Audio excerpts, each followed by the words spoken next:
Hey guys, welcome back to the channel. This is story about what if Naruto and Hinata destroy Konoha part 1. Before I start, please do support for more amazing content and comments for part 2. Do consider to subscribe my channel and share my video to your friends and check out the description as well. Let's start the video. Hokage's office, Konoha. 7 years before the current time. Sarutobi Hiruzen, the Sandaime Hokage of Konoha, had faced many challenges throughout his long life. He was no stranger to uncomfortable situations, not by a long shot, and the one he was currently in, while it didn't even come close to topping his list, could easily lead to a situation that would if he didn't handle it just right. What was this new challenge, you might ask? He was having a meeting with foreign delegates regarding terms of alliance between the two villages, with the bonds already existing between them having become incredibly strained. The future of both would be made or broken today, and he knew it very well. Do not mock our intelligence by playing dumb here, Sarutobi.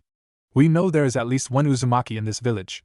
We may not be Konoha Nin, but we have every right in the world to see this person, or these people if it's more than one Uzumaki, for ourselves. Do not make this more difficult than it needs to be. The leader of the group of foreign shinobi warned him. This person was a foreign liaison, a representative from one village to another on behalf of the village's leader, regardless of whether or not that leader was also a Kage. While they were in the other village, they were to be treated as if they were equals to the Kage themselves, even though they had no actual authority. I'm afraid you just proved yourself wrong. As you are not Konoha Nin, and in fact are not even citizens of Konoha, you do not have no right force me to do anything that involves a citizen of my village. Sarutobi told this person and their advisors. No, but as Uzumaki we do have a right to freely interact with our kin. Or are you going to pretend that there are none in Konoha? What makes you so sure there are Uzumaki still alive in Konoha? Sarutobi asked. I won't confirm or deny it, but I do need to know what gives you reason to believe this. Simple. The person to the right of the main liaison answered. The Kyuubi attacked Konoha a few years ago. The fact that we're not standing in the ashes of its burnt ruins can only mean that it was successfully resealed, and, considering the last two Jinchuriki were members of our clan, that means there has to be an Uzumaki around holding it. And there's no way you wouldn't know where such an Uzumaki is. Sarutobi closed his eyes for a moment. Alright, there's no way for me to argue that. Yes, there is an Uzumaki in Konoha. But they are a citizen of Konoha and are a part of Konoha. Therefore you have no jurisdiction over him. The person standing in the middle of the three ninja arched an eyebrow. You speak as if we came here solely for the purpose of taking this person away, whom I'm concluding is a boy by your use of the word him. That threw off the seasoned ninja, but he was good at not showing it. Then why are you here? We came to check on the well-being of the Uzumaki remaining in Konoha, particularly the Jinchuriki. And we intend to offer our services to ensure his, or them if there are others, continued and if need be improved well-being. If we are satisfied in how things are here, we will gladly allow your village to continue supporting our kin, but if we feel this village is endangering them, we will respond accordingly. Sarutobi raised an eyebrow. And that would entail? You don't want to know, old man. The person to the left of the head liaison answered. Looking at the three of them, Sarutobi knew that threat was far from hollow. The person standing in the middle of the three ambassadors was Uzumaki Kikyo, one of the strongest kunoichi to ever live, rivaled only by Hiruzen's own student, Tsunade. From what he had heard, she was an expert in many shinobi skills but was most proficient in long-range attacks, and was the epitome of the term marksman. She was capable of killing off her opponents before they even knew she was nearby, most often with a Yumi bow she sported. Sarutobi had only seen her do it once, and even now he still couldn't figure how she was able to do it. But her accuracy and range could not be matched by anyone, known as one-shot Kikyo, because one shot was all she needed to take your life. Her marksmanship was so great she could effortlessly kill a person from 5 miles away with one shot of her bow.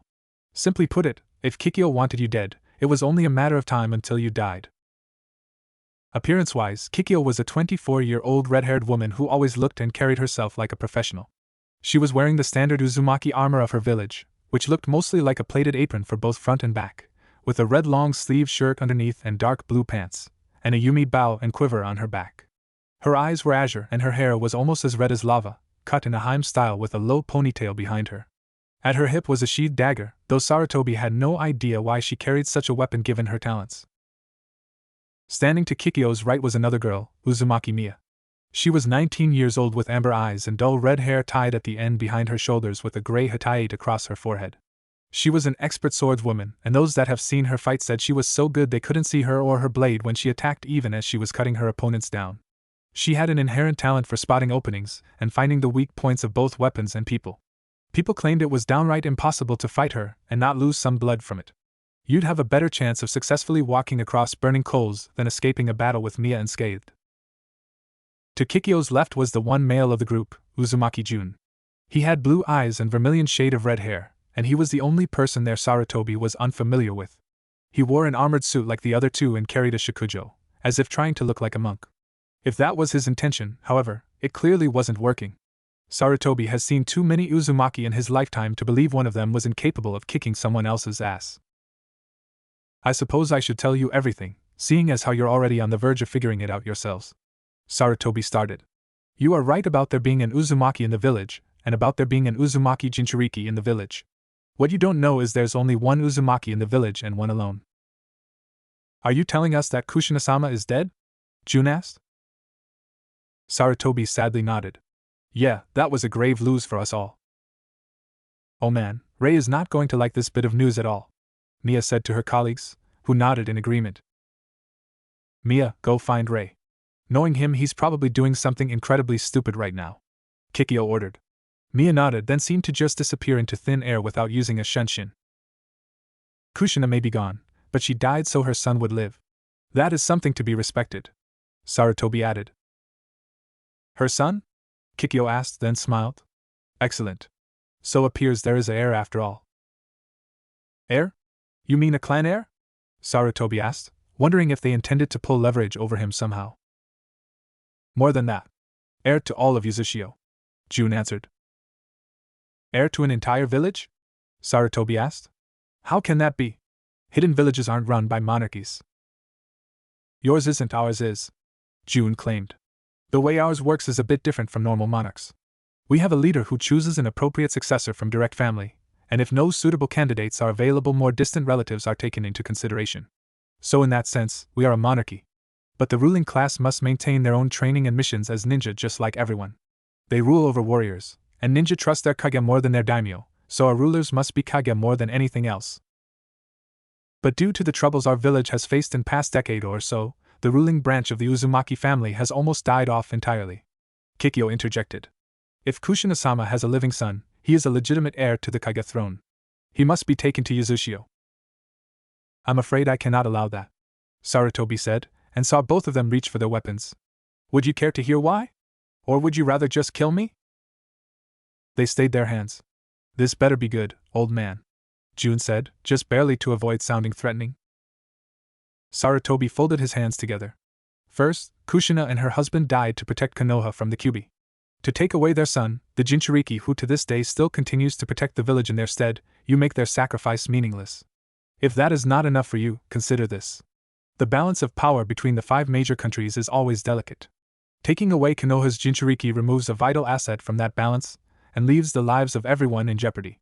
Not only that, but considering that you're trying to keep your reconstruction efforts secret to the rest of the villages, having a Jinchuriki appear right in the middle of your village would be like telling the world, including your enemies, that your village survived. Not to mention we that have a history of being able to provide for 2 Jinchuriki in the past, whereas your village, to the best of my knowledge, is currently having a hard enough time with the people you have at the moment. Giving you a Jinchuriki child would only complicate things for you. Besides, would your ninja accept a Jinchuriki as leader? Would yours? Kikyo asked. Sarutobi did not know what to say. In argumentative terms, that was definitely a perfect counter. I'd like to believe someday it will be possible, but I cannot say for certain it will come any time soon. I'm no prophet, you know. Sometimes you don't need to be, Kikyo stated. Meanwhile, coming out of the Konoha cemetery was a man wearing a hooded black coat with a large spiral on the back and the hood up, as well as black gloves and shinobi sandals. He was the kind of guy that looked immediately suspicious to you, but all he had done was pay his respects to one of the deceased. I wish I had been there, Nei-san. Maybe I couldn't have changed anything, but at least I could have made an attempt. But at least I can do something for your son, once I find him. He looked left and right, wondering where to go. I already checked out the Uzumaki buildings, but they were all abandoned. Where would her son live if not there? The black coating wearing individual put more thought into it. I should try searching the village while putting my admittedly limited sensory skills to good use. Who knows? I've gotten good at controlling myself while using that power, so maybe I could try using it to augment my sensory abilities. If I'm lucky, it might help me find him. With that decided, he jumped to get atop a nearby telephone pole, giving him a decent view of the village. This should do. He thought before closing his eyes and opening up his chakra senses. In sensing, high altitudes helped expand the search area, but the downside was it was harder to sense in focus. Same principle as normal eyes trying to see from a distance. Fortunately, the target he was looking for didn't need to be in focus. I'm not sure if that's him, but it's definitely the most obvious chakra signature in town. That's a start, he said before jumping from pole to get closer to the chakra source. As he got closer, he could tell more and more about the chakra signature. He could sense that it was similar to what his sister's chakra signature had felt like. But, at the same time, it was different. Like a mix of her chakra signature and someone else's, like you'd find in someone who was a child of theirs. As he got closer and closer and could better sense it, he became more and more sure that it was the person he was looking for. That wasn't the only thing he could sense. Once he got close enough, he could tell that the chakra signature was in an erratic flux. Not like when someone was using their chakra. No, this was far different. It felt panicked. Like the person was scared. No, not scared. Terrified would be a better way to put it. He could only run faster at sensing that. After a bit he had to leave the poles and take to the rooftops instead to get closer. Once he did, he saw someone else take to the rooftops too, someone dressed like a ninja and carrying what looked and sounded like a protesting child in their arms. And if that wasn't bad enough on its own, the chakra signature he had been pursuing seemed to be coming off the child. The black-coated man narrowed his eyes at the ninja's retreating form as he pursued him. No you don't. He held out his right hand, and from his palm emerged a small flame that spiraled out and grew before pulling back and forming a spinning loop rotating around his wrist. He pulled back his arm and then thrusted it forward as if throwing something. With that, the fire ring left his arm and sailed through the area like a frisbee at the ninja taking a child. The fire ring smashed into the ninja's waist, burning him badly while seeming to even cut into him upon impact. Said impact forced the ninja to collapse on the roof of a building, allowed the hood-covered man a chance to catch up. When he got there, the kid was already on his feet and trying to get away, but not sure how to get away. You okay, kid? He asked, but the boy wouldn't respond. Hey! You okay? The boy turned to look at him, and his expression was frightened. Like he expected this guy to do something to him. The black-coated man's eyes widened at the sight of the boy's face as he began to take in the appearance of the frightened boy he just saved. The child was no older than 6, 7 at the absolute oldest, and that was assuming he was short for his age.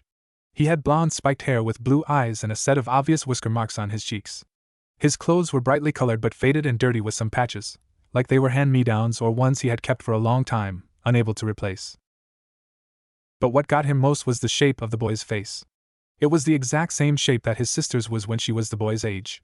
If he'd had any doubts that this was the kid he was looking for, they were erased when he saw this. The black-coated man decided that removing his hood might make him look less intimidating to the poor boy. So, with this in mind, he reached a hand up and began to pull down his hood. It's all right, kid, he said when his face was visible. He had a normal facial shape with emerald eyes and spiked hair just as the boy did. Only his hair was a little longer and more of a rusted scarlet color with some orange streaks to it. I'm not here to hurt you. Why was that guy taking you anyway? The child was still shaking. I don't know. One minute I was just out walking when this big smelly man started chasing me with glass in his hands. He kept tripping for some reason, so I thought I lost him in an alley, but he caught up. This masked guy showed up and saved me, but before I could even thank him he grabbed me and said he was taking me away. Sounds rough. And not at all like something that should have happened. But you're safe now. The name's Uzumaki Ray, got it memorized? What's yours? The boy's eyes widened. You Uzumaki? Yeah, does it mean anything to you? Ray asked. The blonde boy slowly nodded. Yes, my name is Uzumaki Naruto. Why do you have my name? I assume the same reason you have my name. You're part of my clan. Clan? What's a clan? Naruto asked. Okay, even kids half his age know what clans are when they're in clans.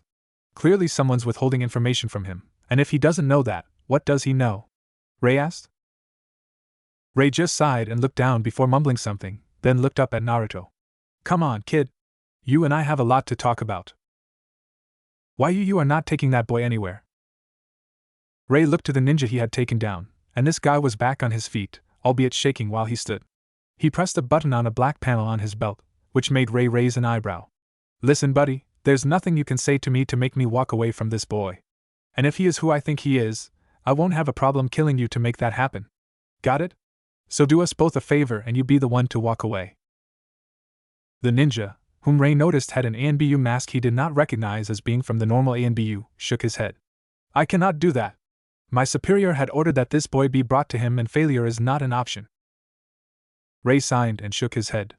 Why do I always get stuck with the icky jobs? Ray raised his arms to his sides as a burst of flame appeared in each hand. The bursts of flame soon spiraled out, and reformed themselves into large and oddly shaped chakrams with flames around the spiked edges. The ninja, caught off guard by this, could only bring himself to stare at the weapons that quite literally formed out of nothing but fire. Ray began spinning one of them as fast as he could before letting it fly toward the nin. Eat this, he said as he threw the first ring. The masked nin jumped and turned in the air to dodge the chakram that twisted itself in the air as well, like it was trying to reshape itself into another weapon. While the enemy was in the air and unable to react, Ray threw his second fire chakram. This one flew through the air vertically and hit the masked nin's abdomen, cutting right through it like a buzzsaw and cauterizing the wound perfectly. Both fire rings faded and the bisected nin collapsed, the top half on the roof and the bottom half over the edge. Someone from below screamed, not expecting a person's legs and asked to fall down by them like that. Ray stepped up to the downed ninja and leaned down to whisper. That's what you get for trying to hurt my nephew. He said it too quietly for Naruto to hear it. Suddenly a large cluster of kunai-bearing exploding tags appeared out of nowhere, impaling themselves in the roof around the fallen nin but not hitting either him or Ray, as if they were supposed to miss. Not having time to think it over, Ray pulled back quickly and grabbed Naruto without a word, although the boy was clearly not fond of being taken again, then jumped to the next building just before it exploded. On the other rooftop he saw a group consisting of 6 ninja all wearing the same outfits and masks as the one he just killed, the only thing giving them any individuality appearance-wise being their own height and hair. And all of them looked ready to fight, as soon as he made a move. Well, this might actually pose a challenge for me, Ray said, setting Naruto down to free his hands. The young boy scurried away, but couldn't get too far without getting close to the others. Stay behind me, kid, he told the younger Uzumaki as he raised his arms to his sides again, his hands open and his palms facing outward, before reforming his flame chakrams. Why should I trust you? Naruto asked. It's either me or them, feel free to choose. The masked nin moved as one to ambush the 2 Uzumaki, forcing Naruto to decide by hiding behind Ray. The orange-streaked redhead held out his hands forward, turning his chakrams into a type of shield rather than weapon. He added a spiral of fire to them to give them more cover, so it looked like he was defending himself with his own clan symbol. The masked nin were surprised to see this. This man, whoever he was using jutsu and abilities unlike anything they had ever seen. In some ways, it reminded them of a red-haired woman that their leader had briefed them on. One who was supposedly connected to the blonde they were attempting to bring to him. They couldn't think of that right now, they had to continue their attack on him and get to the boy. Each drew out a katana and 4 of them moved to hit the flames directly while 2 others would move around them. Ray saw this coming, however. He threw his 2 flame chakrams like boomerangs, bisecting the 2 attackers coming at them from the side before they could even blink, and stomped 1 foot to the ground. When he did, a large ring of fire sprung up around him and Naruto protectively before he caught his flame chakrams. The 4 other ninja were spared the attack, but one of them managed to cut his coat and draw some blood. They couldn't add more because of the firewall, so they pulled back. This won't protect you, one of them said before taking out a scroll and unsealing some stored water. Suiton, water bullet volley. From the water on the roof sprang forth a lot of projectiles at high speed right at Ray. Ray just threw one of his flame chakrams at them and raised his hands as a wall of fire rose up from the ring of fire, blocking the water projectiles. The flames that the wall of fire was made of were so hot that the water projectiles turned to steam before they could get very far through it. Naruto looked at the older Uzumaki, in awe of the power the man was displaying. This guy, he's really strong. You're good, but you can't keep this fire up forever, one of the ninja reprimanded, holding up a paper tag with a seal on it. Ray narrowed his eyes, able to recognize that seal. It's a fire suppressor, a low-quality one by Yuzushio terms but enough to buy them some time to get past my defense. The nin got ready to throw it, but before he did, he just dropped it. And the hand that was holding it. The other ninja were stunned by this surprise, then felt something cut them all and blood gush out. But for the life of them, none of them could see what was cutting them now. Ray smirked at seeing this. About time she showed up. If she'd taken any longer, there's a chance I would have had to start resorting to that. Tell me you didn't spur this on Ray. Again.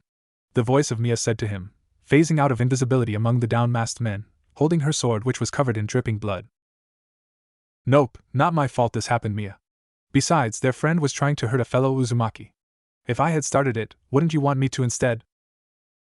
Mia sighed. You have a point there. She then looked at the blonde boy hiding behind Ray as Ray dispersed his ring of fire and made his flame chakrams disappear. Is this him? Yes, and apparently something's going on here. Something that is completely uncalled for, Ray said. What do you mean? Naruto asked. Ray and Mia shared a look. Both knew that telling the boy would only confuse him, and at worst could plant seeds of outrage and disaster in his mind and future. They couldn't say anything in front of him, not yet anyway, but how to tell him this without losing any chance at getting his trust?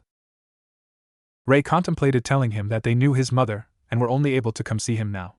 It wasn't a lie. It just wasn't the full truth.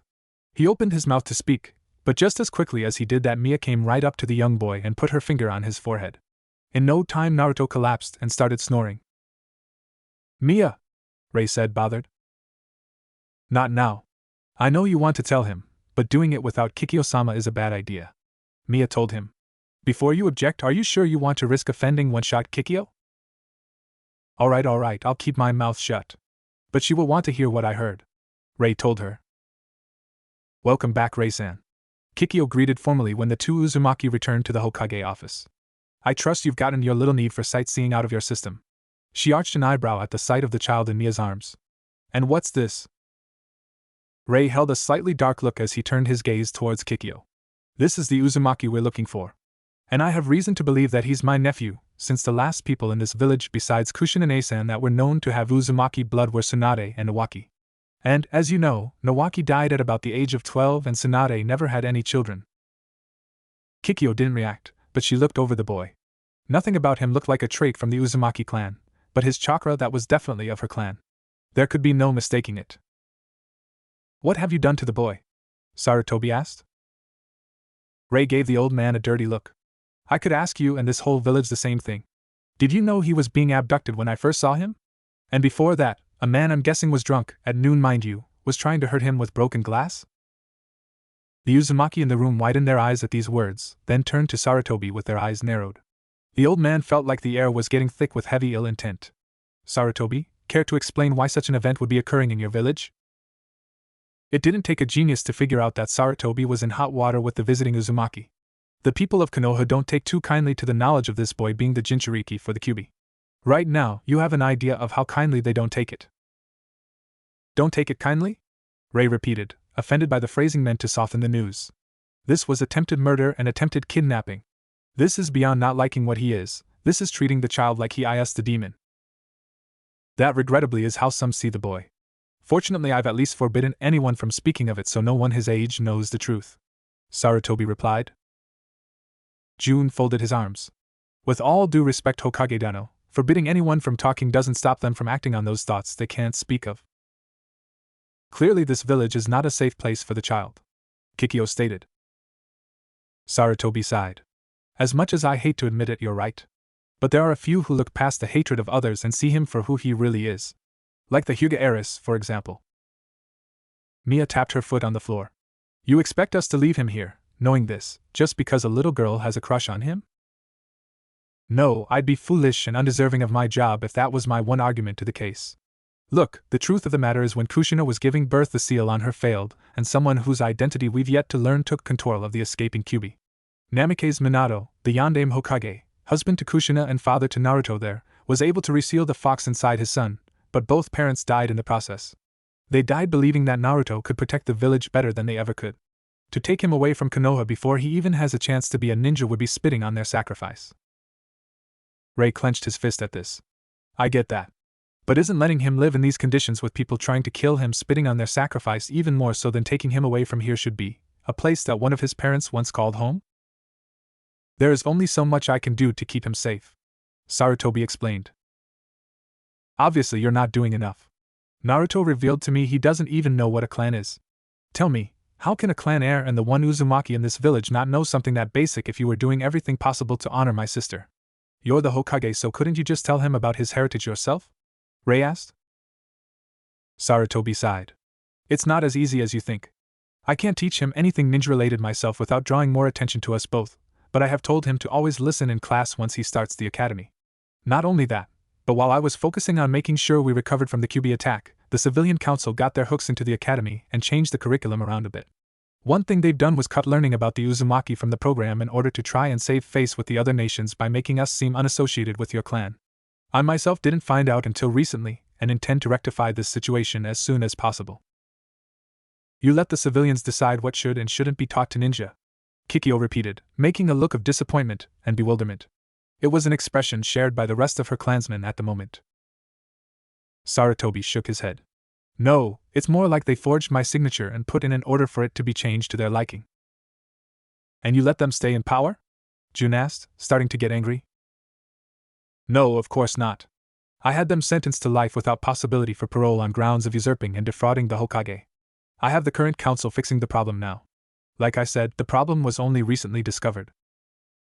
So to fix a problem created by civilians, you're entrusting new civilians to fix it simply because they're new? Ray asked. I'm awaiting the report of the new curriculum as we speak. And to make sure it's genuine and not a mere diversion, I will check it myself when the semester starts. I can understand that, but we still have reason to believe Naruto here is better off in our village.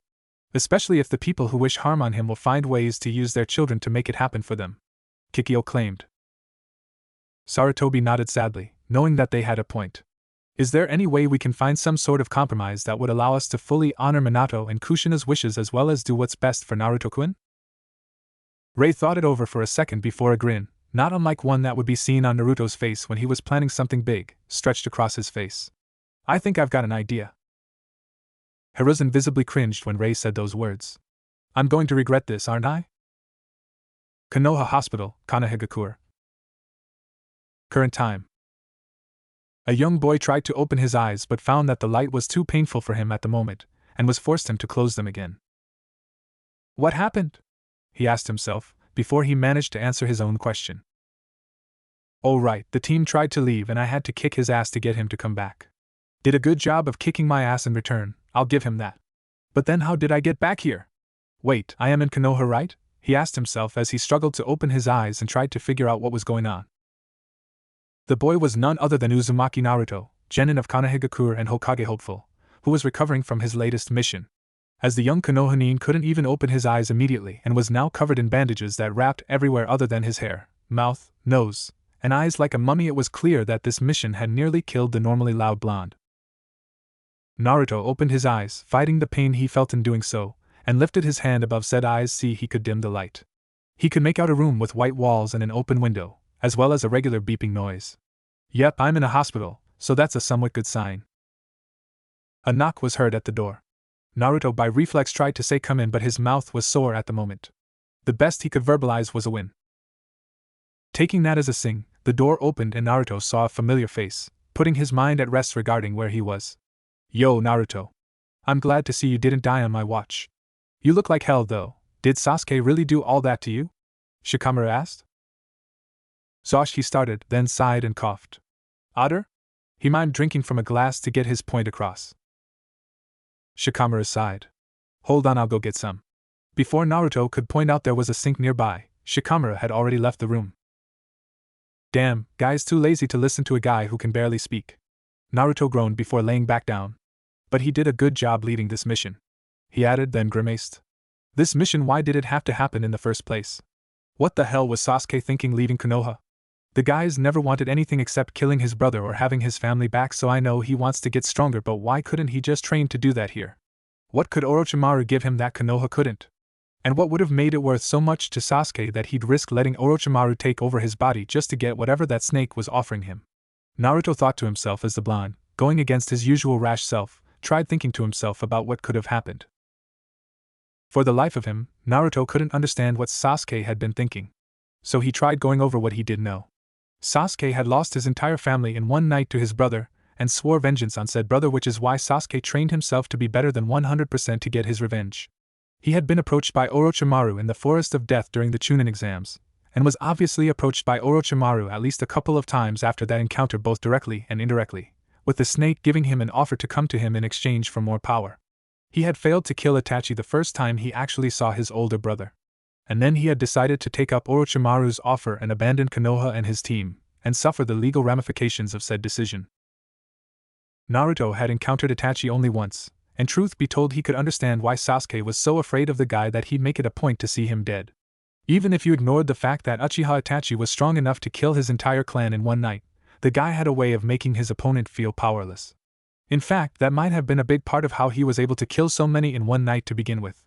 But of course Naruto was still young and inexperienced by comparison, so that had to be considered. Anyway, Itachi was able to attack the mind, the body, the heart, even the spirit of his prey. He didn't just kill his opponents, he destroyed everything that defined them, though whether this was Itachi's intention was something that, for some reason, Naruto was unsure of. Naruto had no idea what the full extent of Itachi's powers were. In fact, he doubted even Sasuke knew. Quite possibly the only person who had an accurate idea was Jiraiya of the Sannin, the one person that Itachi appeared to either acknowledge as being far more powerful than Itachi himself, or was outright afraid of. Why didn't Sasuke just ask Ero-Sennin to train him? His brother said Ero-Sennin was stronger than him. Couldn't Sasuke at least have tried to ask the pervert for some help before going to Orochimaru? What made him think that freak knows anything about Itachi? Naruto asked himself. Either Orochimaru knows something about Itachi that he told Sasuke when I wasn't around to hear it, or the freak is controlling him somehow. Those are the only explanations that makes any sense. The door opened and Shikamaru came back with a glass of water, but he had company this time. Next to him was Hinata, who looked nervous but not surprised by how bandaged Naruto was, much to the blonde genin's own surprise. Here you go, Shikamaru said, offering the glass. Naruto eagerly took it and guzzled it down. He coughed a bit when he stopped, but his throat felt better. Thanks, Shikamaru. Heh, looks like I can talk again. Naruto-kun, what happened to you? Hinata asked. Naruto sighed before he answered. I guess Sasuke didn't want to play nice, he said, then touched the spot where a Chidori had gone right through him. The fight got so out of control that he probably didn't even know what he was doing and tried to kill me. He nearly succeeded a couple of times, too. Shikamaru's eyes marginally widened to hear this, and Hinata looked like she was going to faint from the shock. But enough about me. What about the others in our team? What happened to Kiba, Choji, and Niji? And what of Sasuke? Did I manage to stop him or did he dash? Naruto asked before stopping, not wanting to even think of the alternative to that last question. It's a long story, Naruto. Shikamaru started, clearly uncomfortable with the current line of questioning. I'm not going anywhere, Naruto reminded the lazy boy. Shikamaru sighed. Fine, if you're going to make me say it, Chuji and Niji are in critical care right now. Of all our fights, those two clearly got the worst of it. That said, there's no reason to believe that they're in danger of dying according to the medics. Tsunade-sama is a real drag to deal with sometimes, but I gotta hand it to her, she really pulled through with her medical expertise. If she hadn't, I'd be giving you the dates for Choji and Niji's funerals right now. As for the rest of us, Kiba and Akamaru are a little less injured than you are and are doing fine now. All I got out of this mission was a broken finger. He held up his hand to show this. Also Lee and some allies from Suna, Gaara and his two siblings, came along to help, and all of them seemed to be in good shape. As for Sasuke, he was brought back by your sensei, who brought you back at the same time. He's being treated, but not allowed visitors for the time. Bet Ino's finding that out right now. I bet Sakura-chan's finding it out too. Naruto noted, a bit bothered but not the least bit surprised that his pink-haired teammate would check up on Sasuke before him even if it wasn't allowed. But he tried to ignore that, he was simply relieved that Sasuke was in Konoha right now. Anyways, the important thing is we all got out of it alive and we were successful in our mission. That's something to be thankful for, Shikamaru added. By the way, you should know that you've been unconscious for 3 days. If Naruto was still drinking water, he would have done a spit take at that news. 3 days? Yep, I've been coming by each day to check on you and the others. Same with Hinata, though unlike me she always went to see you first, Shikamaru pointed out, gesturing to the white-eyed girl with a quick tilt of his head for a moment. Hinata's face darkened. I wanted. She poked her fingers together, unsure what to say and unable to look anyone in the eyes. Thanks, you guys. Has anyone else been by? Naruto asked. No idea. If they have, then it wasn't when I was around, Shikamaru answered, then saw Hinata was still fumbling with herself. Well, I've got nothing left to say, so I'll get going and check on Kiba. Though I imagine Hinata might want to stick around a little longer. Again, without bothering to give anyone a chance to say otherwise, he left the room. Naruto looked to Hinata, who wasn't speaking anymore or looking at him. To him, she looked like she wanted desperately to be somewhere else but couldn't leave without being rude. Hinata, if you want to go you can. I won't stop you, he gently told her, giving her the out he thought she wanted. Hinata looked at him now. I want to stay. She blurted out, then caught herself. I mean if you'll allow it. Sure, why wouldn't I? He replied. Get comfortable though, you look like you're anything but that. Hinata sat down in a chair by his bed put there for visitors. Was there anything you wanted to say to me, Hinata? The white-eyed girl tensed for a moment. There were many things she wanted to say, but she didn't know where to start, let alone if she even could make herself say any to begin with. Naruto-kun, what happened to you out there? I heard you were nearly killed. Huh? Who told you that? Naruto asked. Your sensei. He said Sasuke-san tried to kill you with an assassination jutsu. And you yourself just said that he probably tried to kill you and that he nearly succeeded. She said, small tears forming in the corners of her eyes at these words. Oh. Well, Sasuke did come at me with the Chidori, but surely he wasn't really trying to kill me, or at least he wasn't doing it willingly. It had to be the seal that Orochimaru messing with his mind or something. Naruto countered. Hinata shook his head. Naruto-kun, your own teammate nearly destroyed your heart, and probably demolished your lung and half your ribs. How can you possibly defend him? Because it had to be Orochimaru controlling him. It's not his fault it can't be, Naruto said. Naruto-kun, I know about seals controlling people. Remember what Niji and I-san told you about my clan? Hinata asked. The caged bird seal doesn't control how the bearer thinks. It can be used to discourage certain lines of thought, but not automatically. For it to do anything, someone who knows how to use it has to enact it, and be in proximity to it. So for a seal to affect Sasuke-san, Orochimaru would have to actually be nearby and use it. And if that was the case, why would he let Kakashi-sensei to bring you both back? Well, he wasn't thinking right. I mean, he did get hit by a genjutsu from someone recently. Naruto pointed out, making sure to not completely point out that it was Itachi as that was another can of worms. That could have affected him. When was he hit? Hinata asked. Naruto thought it over. During the mission where Ero-sennin and I brought back Bachan. He noted the Hyuga heiress's confused expression at his choice of phrasing. Our new Hokage. Hinata arched an eyebrow. Naruto-kun, my sensei is a genjutsu expert, and she went to see if that was the case. If it was she would have said so, but she didn't. And believe me, there are few genjutsus, if any, that can affect a Sharingan user for that long. If he had been hit with one then, a few weeks ago, any effect of it would have worn off by now. Long-term genjutsus are almost impossible to cast on the Uchiha. What are you saying, Hinata? That Sasuke actually wanted me dead? He may be a jerk, but that's too much even for him to pull. Then why did he use an assassination jutsu on you? She asked. I don't know, but it couldn't have been to kill me, he insisted. Why do you believe that, Naruto-kun? What am I supposed to believe, Hinata? That Sasuke, my own teammate, was actually trying to kill me of his own free will? That he was actually choosing to end our friendship? I can't believe that, he said, then added to himself quietly. I don't want to believe that. Hinata caught that and leaned to him, taking a hold of his hand despite her blush from doing so. Naruto-kun, I know this is unpleasant, but something isn't true simply because you want it to be. I know this hurts you, but you should consider the possibility that Sasuke-san really did intend to kill you. Naruto withdrew his hand, hurting her a bit at his small rejection of her. Even if you're right, it doesn't matter. He's still here so I can change him so that this doesn't happen again. Why does it matter to you anyways? Why does it matter if Sasuke tried to kill me or not? Hinata tried to withdraw into herself, hesitating to answer, but Naruto wouldn't have any of that. If you have a reason to care, then at least be brave enough to tell me why you care. I don't want, she stuttered quickly. Can you please speak up, Hinata? He asked, a bit bothered by her quietness here.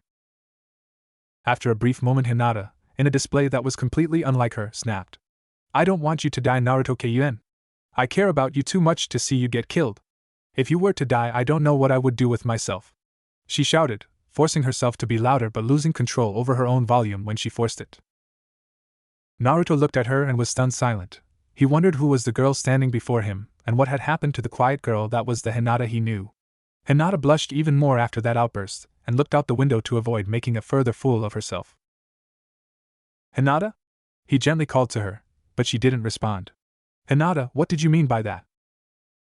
She was lightly shaking a bit. Naruto-kun, you almost died on that mission. Do you even understand what that even means?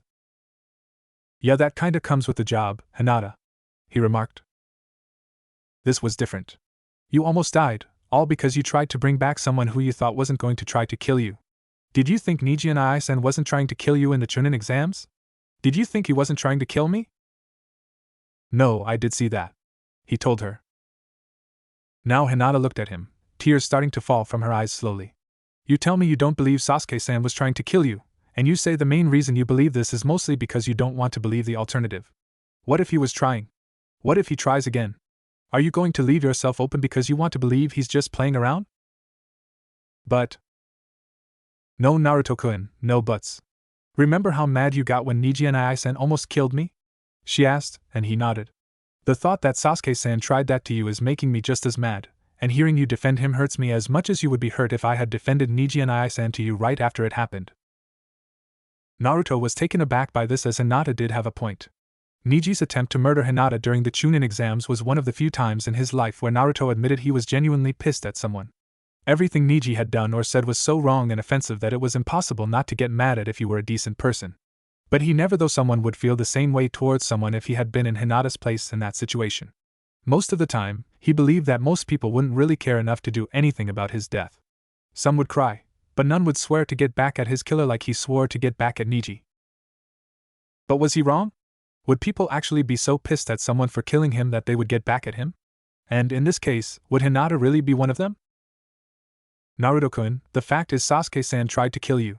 Whether he was influenced or not doesn't matter to me, no more than whether or not Nijian Aisen was influenced mattered to you. He tried to kill you. Kill you. It makes me so mad right now. I just want to go to him and hit him with everything I've got, like you did with Nijian Aisen. When you defend him, it's like you're saying you were supposed to die. Hinata, he quietly said, stunned that this shy quiet girl could not only desire the pain of another, but would do so if it meant avenging him of all people. Naruto-kun, if he tried it once, he could try it again. Please, I know you don't want to, but don't let your guard down. Don't pretend Sasuke-san was just playing around. If he tries it again, if he succeeds in killing you. She stopped and found it hard to talk, as if choking on her brewing sobs. What will you do? He asked. On a roll, Hinata got closer to him and looked him right in the eye. I'd kill him. Then kill myself. I can't live in a world without you, Naruto-kun. If I outlive you, Naruto-kun, I have nothing to live for. You have no idea how much you mean to me, Naruto-kun. Then why don't you tell me? He asked to test her. Blushing, but not as much as she usually does, Hinata felt that she had crossed the point of no return and that she had to tell him. And to be perfectly honest, she didn't think she wanted to return. What if Naruto didn't survive his next mission? What if she didn't? She didn't want to outlive him, but she didn't want to regret not taking this opportunity either. Hinata took a deep breath and mustered what little courage she had at that moment before she finally said one four-word sentence that, to everyone who had noted the Hyuga heiress' feelings, was a long time coming. Naruto-kun, I love you. Hinata confessed, then actually felt herself get lighter for saying it.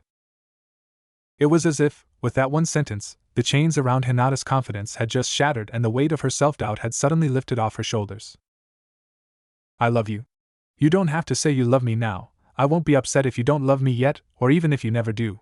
But I want you to know how I feel and I want to be by your side, whatever that may turn out to be.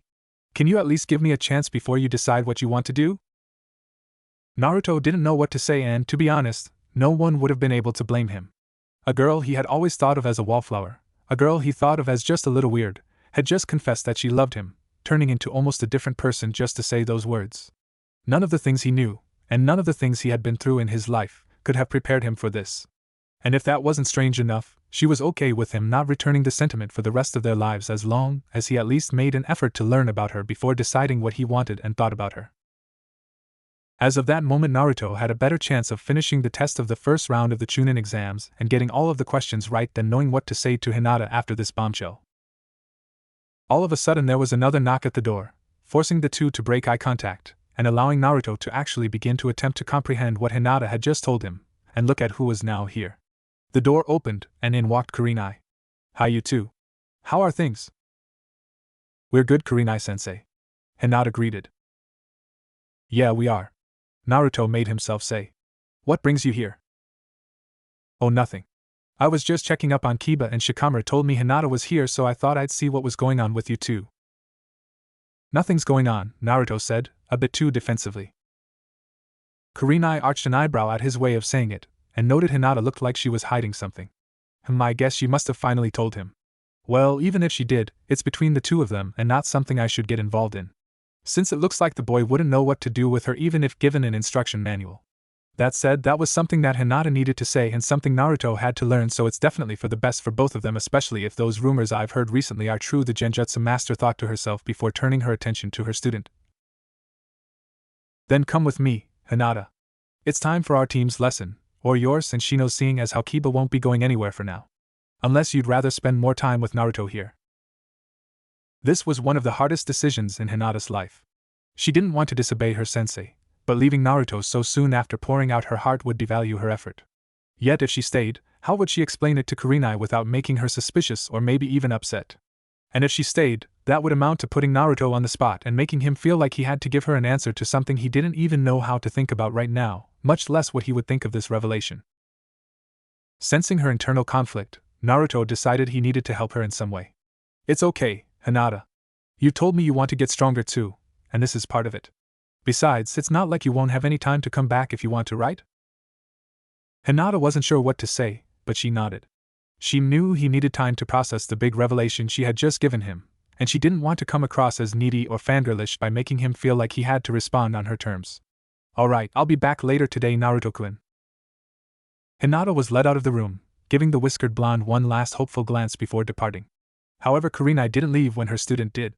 Naruto, I know that we've never really talked before, but there's something I wanted to tell you. She sighed for a brief moment. I know that it must have been hard having to treat your own teammate like a dangerous criminal, especially one who tried to kill you, but you still did the right thing, given what would have happened to your teammates if you had done nothing. Most bad things happen not because people are bad, but because good people don't know what the right thing to do is and make mistakes or do nothing at all. But here you did do the right thing, even if you may think you didn't. Kurenai-sensei, how do you know what the right thing is? He asked, and secretly he wasn't just asking about the mission. He was asking in terms of knowing what to do about Hinata. While she didn't say it explicitly, Kurenai clearly understood the other, more hidden, meaning behind that question. Most of the time you don't. The problem with doing the right thing is that it's easier to know what that is when you're not the one that has to do it. When you do have to do it, people tend to overthink it or can't choose between morals or personal gain. I believe that the best way to know what the right thing to do is to ask yourself what would you think is right if you weren't involved. If it had been someone else who had to bring back the Uchiha, what would you have told them to do that would have been any different than what you did do? Naruto didn't know what to say, but her point did make sense to him. I don't think it would have been different. That's the idea. Anytime you feel you don't know what the right thing to do is, just ask yourself what would you say if it was someone else's choice, then take your own advice. With that, the older Kunoichi left the room, and Naruto was still as confused as he was when this had started. But he felt like knowing what to do would come easier to him now. Council Chambers, Konoha. Meanwhile, as Naruto was dealing with the possible reality regarding Sasuke and the bombshell of Hinata's confession, another conversation was about to begin. This conversation, unbeknownst to the young Jinchuriki, was to be the first in a quickly succession of events would drastically change his life forever and was being held in the chambers of the ruling body of Konoha. Gathered in these chambers, which was one of the most secure rooms in all of Konoha, was the collective governing body of the village. This collective body consisted of 4 major components. First there was the Hokage, the true ruler of Konoha and everyone in it. The Hokage had more power than anyone and was the only actual authority over things that affected the overall village. In essence, the other 3 bodies existed to ensure that the Hokage either did not abuse this power, use it uninformed, or was left in a position where they couldn't use it. Currently this position was held by the Godame Hokage, a woman named Tsunade, a descendant of both the Senju and Uzumaki clans who, alongside both Jiraiya and Orochimaru, was part of a legendary trio of shinobi known as the Sannin. Then there were the Elder Advisors, the smallest and probably least important body there was. The position was given mainly as a way to honor the few shinobi that were able to reach old age, who were respected for their achievement, and because their experience was invaluable in many situations.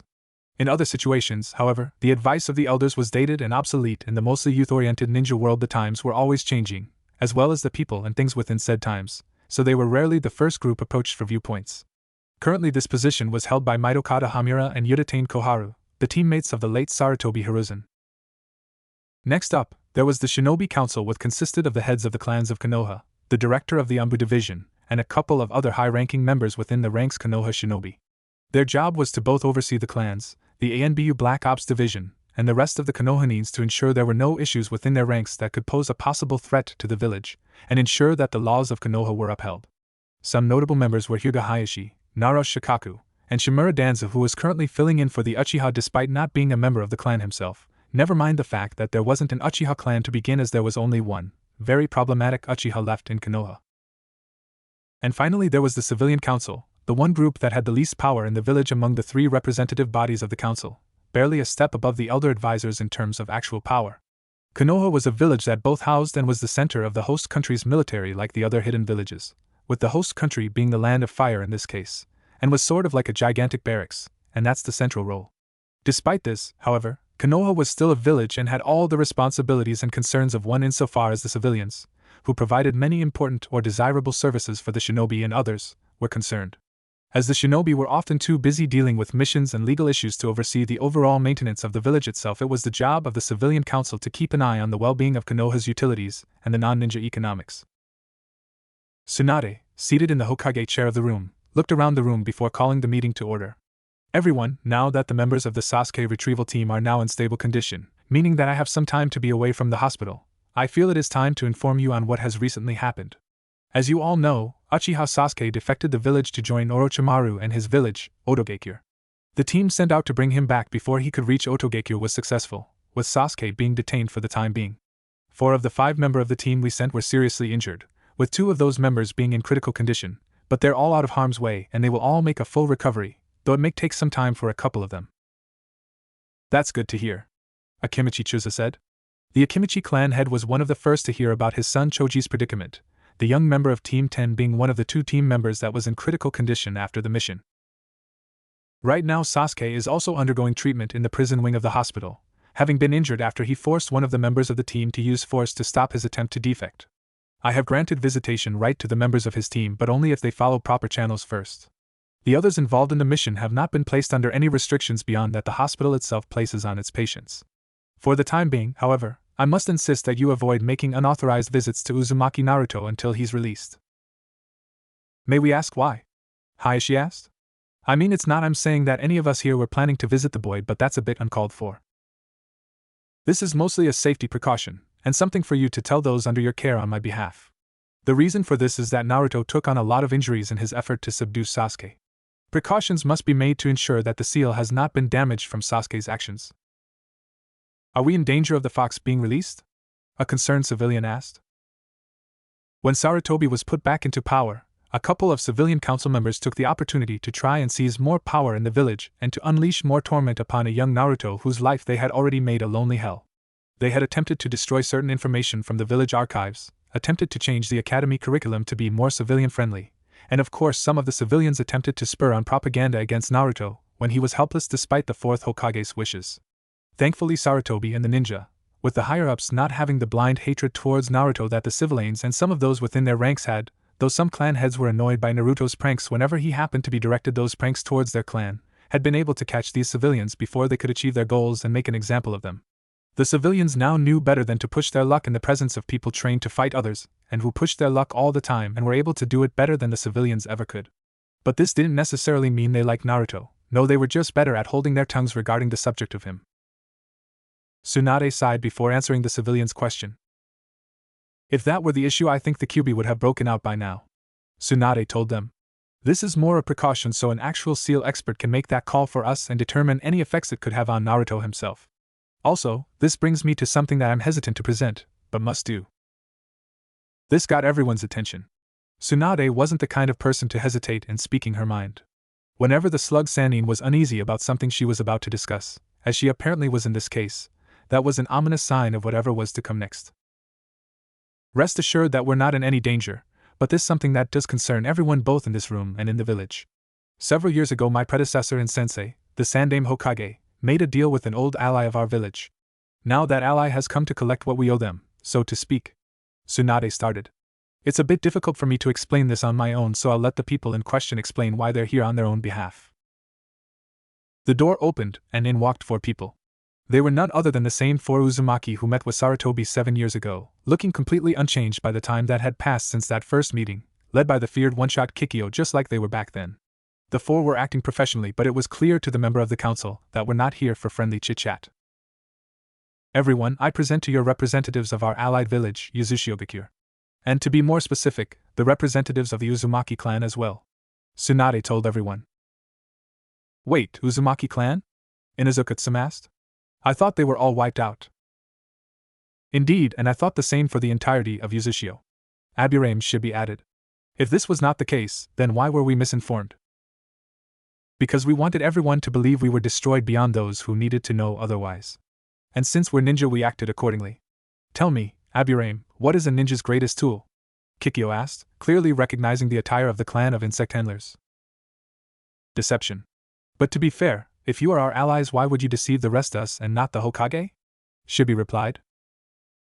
Gotta admit he's right. Yamanaka Inoichi added. While being deceptive is a good thing for a ninja, no decent person is intentionally deceptive to an ally. If you are our allies, you wouldn't have deceived us either. Yet you have. Kikyo stated coldly. That's quite an accusation. Some stated with apprehension. Can you back it up? Yes, we can. That is the whole point of this visit, Mia stated. How are you even able to visit? Not to be rude, but how have you been able to survive all this time without us knowing? Hayashi asked as the Hyuga clan head, while not wanting to offend the envoy, was clearly bewildered by such an affront by the Uzumaki. Hayashi suddenly realized something as he turned to look at Tsunade. For that matter, how long have you known about them, Hokage-sama? I only learned a couple days ago, right after I had sent out the team to retrieve Sasuke. They wished to not speak until they knew Naruto was back and out of harm's way. As he has now regained consciousness and is recovering in the hospital without anything significant developments for now, that will have to suffice since this could not be delayed much longer. Tsunade answered before turning to Kikyo. Now let them tell their part. Kikyo nodded in a show of appreciation before she continued speaking. Thank you, Hokage-sama. Council of Konoha, I believe introductions are in order. I am Uzumaki Kikyo, head of the envoy from Yuzushio and acting head of the Uzumaki clan. The people standing beside me are Uzumaki Mia, Uzumaki Jun, and Uzumaki Rei. 7 years ago we had a meeting with your previous Hokage, Sarutobi Hiruzen, regarding the well-being of the sole member of our clan in this village, Uzumaki Naruto, and we told him that we'd return when a new Hokage was put into power to re-evaluate his situation. So here we are. Upon the mention of Naruto, several of the civilian council members been talking amongst themselves, shocked by this revelation. Wait, you mean to say that Naruto actually is a member of a clan? One of the civilians asked.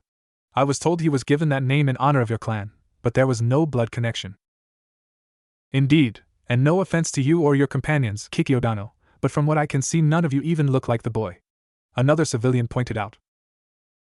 That's because he took after his father Minato in terms of appearance, though the shape of his face is definitely that of his mother's. Honestly, I'm surprised more people don't notice the resemblance given that a giant bust of his father's face is carved into that mountain standing above your village.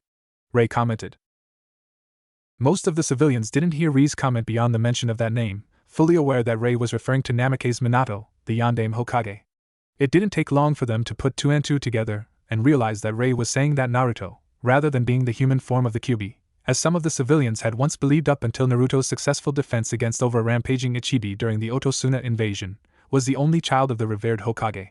Most of the civilians, too stunned to even respond, turned to look questioningly at Tsunade, who nodded in confirmation to Rei's claim. As the realization sunk in, for most of the civilians, that they had been making the life of Minato's own son a living hell for over a decade, the shinobi, who were already aware of the truth, and those civilians who were able to snap out of their shock continued questioning the Uzumaki/Yuzushio envoy. While I will confirm Reidano's claim, how is it that you know the identities of his parents? Nara Shikaka asked. Are we not entitled to know the parents of our own kin? Kikyo asked in a challenging manner. How did you find out? Shibi asked. His mother is my sister, Rei pointed out. Did you really think she wouldn't tell us that she was with child? To be frank, we didn't think she had any family outside of Konoha back then, much less now. Inoichi responded. So where were you all this time if not here? If Naruto is of your clan, I would have imagined that you would want to see him more frequently. When Yuzushio was attacked and overpowered, we left our enemies unaware of the fact that we were warned of the impending attack beforehand and that most of the people of Yuzushio, our clan included, had already evacuated to secret panic centers that we built throughout the Land of Fire and the many small islands surrounding the Land of Whirlpools. We stayed in those bunkers until the heat had died down, then went back to Yuzushio, or what was left of it by then. Coming to Konoha would have been too obvious and would have destroyed any chance we had to rebuild our village, Kikyo explained. So you were playing dead, so to speak? A civilian asked. Yes, we were. And we've been rebuilding our village since that time. We had to do it in secret, however, so that the people who attacked us would not know of it lest they tried to finish what they had started. June added. Kikyo cleared her throat. Anyway, that is not the issue. The issue is we did entrust some of the members of our clan, of whom only Naruto is left alive, to this village, and now that we've evaluated his current conditions, we are no longer satisfied with letting Konoha have Naruto, who is also the last living member of our clan's ruling family, under its jurisdiction. We now intend to bring him to Yazushio as we should have done years ago. You can't do that, several voices said all at once. Why not? Why should Konoha be allowed to keep him? Why should we not have Naruto come to his rightful home? Kikyo challenged. She's right. Besides, from what I've seen from the people in this village, especially among you civilians, it looks and sounds like you guys want him to go away. Now you have that opportunity to get him out of your sight, and you're refusing to let him go? Ray proclaimed. You do realize that Naruto is the Jinchuriki of the Kyuubi, correct? That alone is all the reason we need to keep him here, Danza stated. All four Uzumaki gave him dark looks. If him being a Jinchuriki meant anything to this village, he would be stronger. Not what he is now.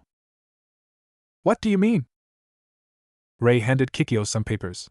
For starters, it says here that Naruto failed the academy graduation test 3 times, which is in this village the legal maximum. But if this was truly normal, then Naruto would be no less than 2 years older than the genin he is partnered with.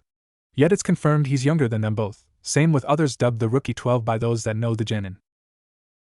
How is this a sign of ill treatment? Some asked. Simple. The mere fact that Naruto took the graduation exam more than once yet is still the same general age as those that were in the same class he did graduate in proves one thing. Someone allowed Naruto to take the graduation test early, and more than once. This wouldn't be a problem if Naruto was an exceptional student, but that was not the case. And I doubt any teacher would let him take it if he just asked without allowing others in the class the same offer, which I have reports saying did not happen. Logically, the only explanation is that someone in the academy was trying to get him expelled from the system permanently, and make it be Naruto's own fault. No one could argue that point. With Mizuki's actions known to them all, it wasn't hard to imagine others in the academy, minus Irika given his bond with Naruto, had tried their own methods to sabotage Naruto. Besides, once it was actually said, it was hard to imagine Naruto being allowed to take the test more than once when he was the same age as the other rookies. If it had been truly fair, he'd have to be older than Niji. While a good point, this is hardly proof of mistreatment, Koharu stated. Kikyo leafed through the papers. Kept away from Uzumaki property and forced to live in a substandard apartment, put on a team based purely on grades rather than talents or potential, with a sensei known to be late to everything and 2 teammates who have little to no concern about his well-being, kept ignorant of clan heritage and identity of parents. Not allowed in several public establishments under pretense of managers' rights to refuse service up until the time of the last Chunin exams which he was allowed to participate. And after only one true mission which he was ill-prepared for and without training that went beyond tree walking, and his legal godfather hasn't even bothered to see him until a month ago, and who is currently keeping the fact he is Naruto's godfather a secret from him. I could go on until the next 3 counting the list of examples if you insist. We admit that he has not gotten the most preferential treatment, but you cannot ignore the fact he is a Jinchuriki, Hamura claimed. If we were to treat him better than anyone else, it might go to his head. Why didn't you consider that when you treated Sasuke better than anyone else? Ray asked. Pardon? Hamura asked. When you think about it, Sasuke's treatment is the exact opposite of what Kikyo said about Naruto. Allowed to live on his clan's property, placed on a team specifically suited to his needs above others, allowed into any establishment with owners giving him discounts not given to others, and not only that, allowed to be late to the final rounds of the Chunin exams, something that would not have been considered had it been someone else late. Again, if treating someone better than others goes to their head, what's your excuse for that? For starters, Sasuke lost his entire clan in front of him at a young age. He needed something to help keep his spirits up, Koharu claimed. Correct me if I'm wrong, but Naruto lost his family at an even younger age, the day he was born. By your logic, he would also need to keep his spirits up, June pointed out. Indeed. He needed a reason to be loyal to this village, and right now, I wouldn't be surprised if the only reason he felt loyalty was out of not love but obligation, Kikyo declared. Why would that matter? Danza asked. Kikyo gave the bandaged warhawk a flat look. Love has an effect on an Uzumaki, and even our few remaining relatives in the Senju clan here in Konoha to a lesser extent, that you couldn't possibly understand. An Uzumaki motivated by love is on par with an Uchiha motivated by grief, while the effect that grief would has on us would be no different from a normal person. If Sasuke was anything to go by, that was quite a comparison. That does not matter, for he loves the village, Danzo reminded them. Does he? Does he really?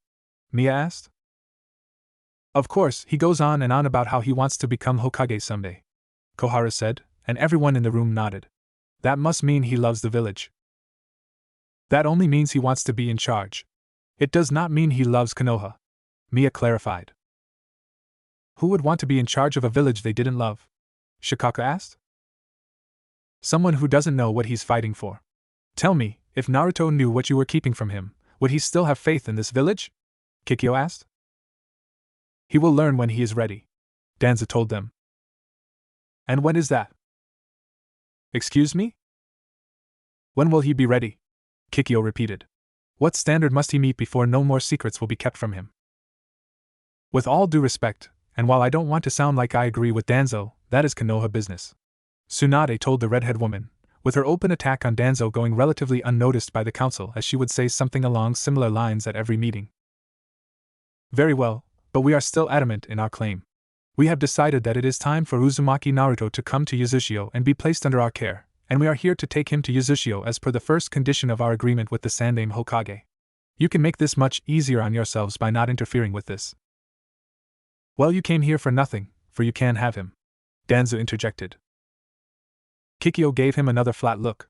Perhaps your ears are as damaged as the right side of your entire body. I did not say we are here to negotiate terms like we did, against our better judgment, the last time we came here. We will not compromise this time around. We are taking him with us like we should have done that day, whether or not you give us your approval.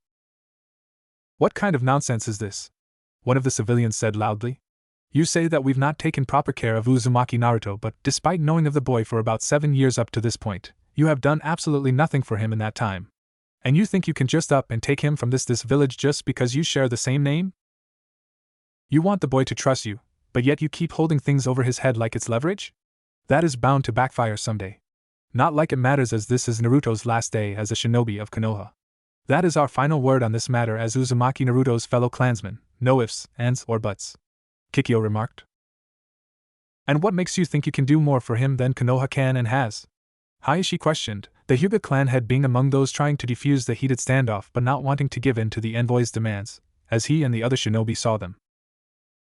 There is a reason our clan is feared by our enemies. With us, he will be in no different of a situation than the one he's in now in that regard, and at least we can raise him the way Kushina and her husband would have wanted, Mia answered.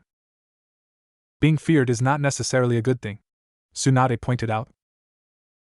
Only if that fear comes back to haunt you, something that will not happen to him in Yazushio.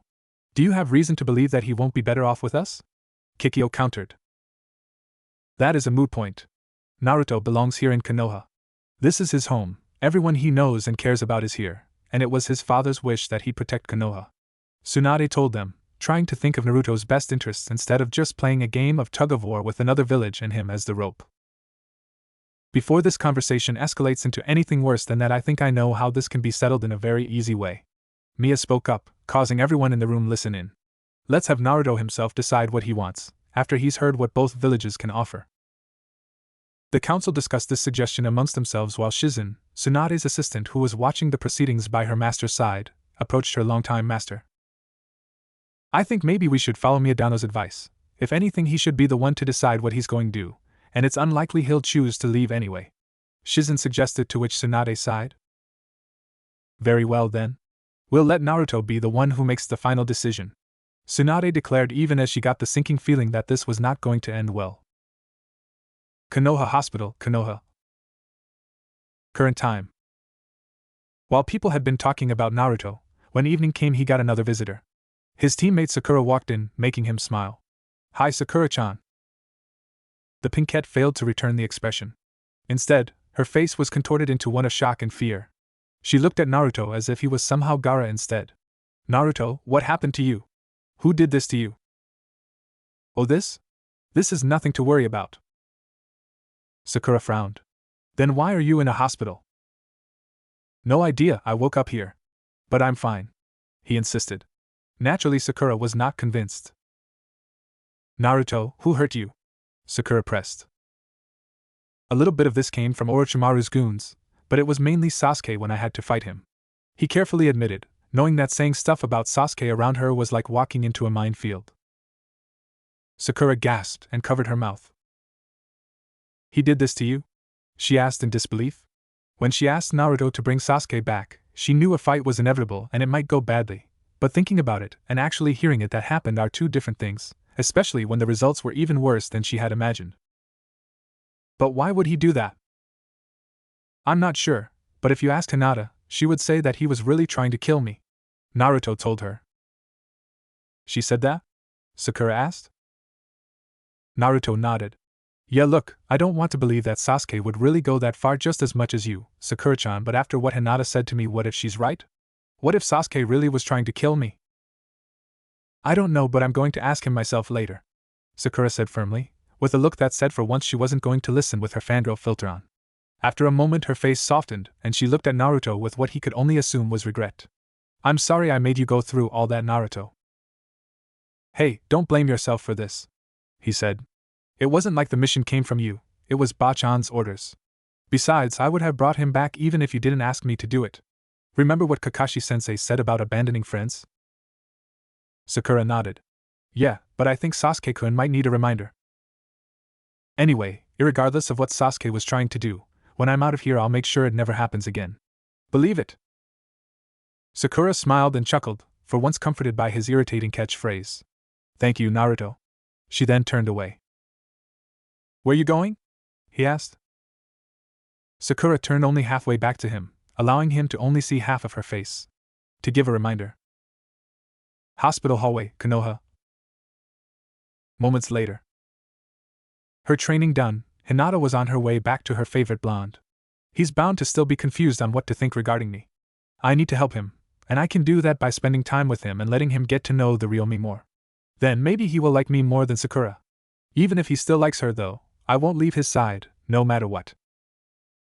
And speaking of the devil, Hinata actually saw Sakura walking down the hall towards her, making both girls stop and look at each other for a brief moment before walking up to each other. Hi Hinata, let me guess, you're here for Naruto? Yes, and you're here for Sasuke-san? Hinata asked with a noticeable frown. Sakura raised an eyebrow, since this was rather strange for the Hyuga heiress. Yes? She answered awkwardly, as if not sure she should have said that, as she realized something was definitely different about Hinata. Figures as much. Bet you haven't even thought of seeing Naruto-kun yet, Hinata accused. Sakura frowned. I have so. In fact, I was just there talking to him. Ask him yourself if you don't believe me. Believe me, I will, Hinata said, only to see Sakura grin. What's so funny? Nothing really, but hearing you say believe me really reminded me of Naruto right then. And I'm impressed you're finally showing a little backbone regarding fighting for your man. Good for you, Hinata. Apparently Sakura was very quick to accept and adapt to Hinata's change in personality. Well, someone should let Naruto-kun know how important he is, Hinata added, trying to sound modest. Important in general, or important to you? Sakura asked curiously. Hinata fidgeted a bit. Even after her confession, there are some things about Hinata that remained unchanged. More the last one if I had to answer it. I take that means you finally confessed to him? Well, I'm happy for you. Did he say yes? Are you two a couple now? Sakura asked, a bit excited by the idea that a new couple might be forming here. Hinata frowned. Why? Excited to think he won't get in the way of you and Sasuke-san now? Sakura jerked back while frantically waving her hands nervously. What? No. Honestly, that didn't even cross my mind. Seriously, Hinata, can I honestly be happy for you? You never cared about it before. Why now? Sakura, having stopped her frantic waving, put her hands on her hips. You might find this hard to believe, Hinata, but personally, I always hoped you would find the courage in you to stand up for Naruto and make your claim. Seriously, I'm happy for you that now you can, and if he said yes, then I'm even happier for you. This has nothing to do with me, so I'm not making it about me. Good. So, don't keep me in suspense. Did you really tell him? What did he say? Sakura repeated. I told him everything, I held nothing back. And it actually felt good now that I finally did it. As for Naruto-kun, he's confused, but I expected him to be. So I didn't tell him he had to give me an answer right away. That was probably the smartest thing you could have done there, Sakura mused. In hindsight, maybe I should have done the same with Sasuke-kun. It's a shame everyone was so competitive with him that it was kind of hard not trying to grab him first, and right away. She then shrugged. Oh well, I need to go see him about something, so I won't keep you from your man Hinata. You're going to see Sasuke-san? Hinata asked, an almost imperceptible frown on her face. I think I'd like to go with you. Sakura sure did not see that coming. Huh? You do? But why?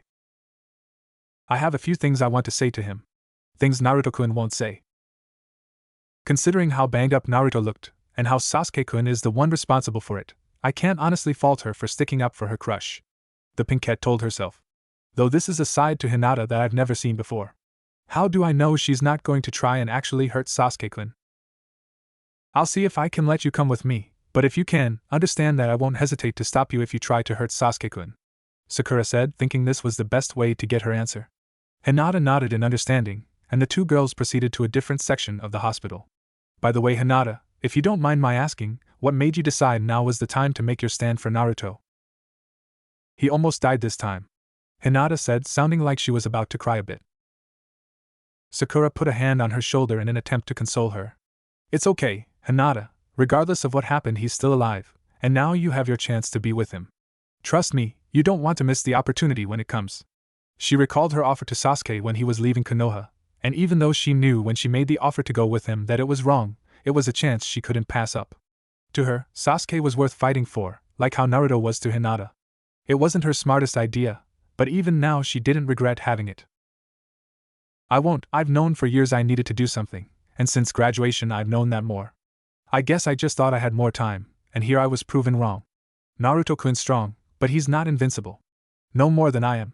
I can't wait to become brave enough to be with him, seeing that he needs someone now.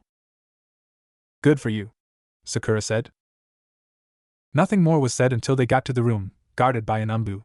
Sakura took out a written pass and photo ID to let them know she could enter. I'm afraid she can't go in, the umbu said, referring to Hinata. I'll take responsibility for anything she does, Sakura said. The umbu didn't look like he knew what to decide. Be quick, he said after a moment, unlocking the door. Elsewhere.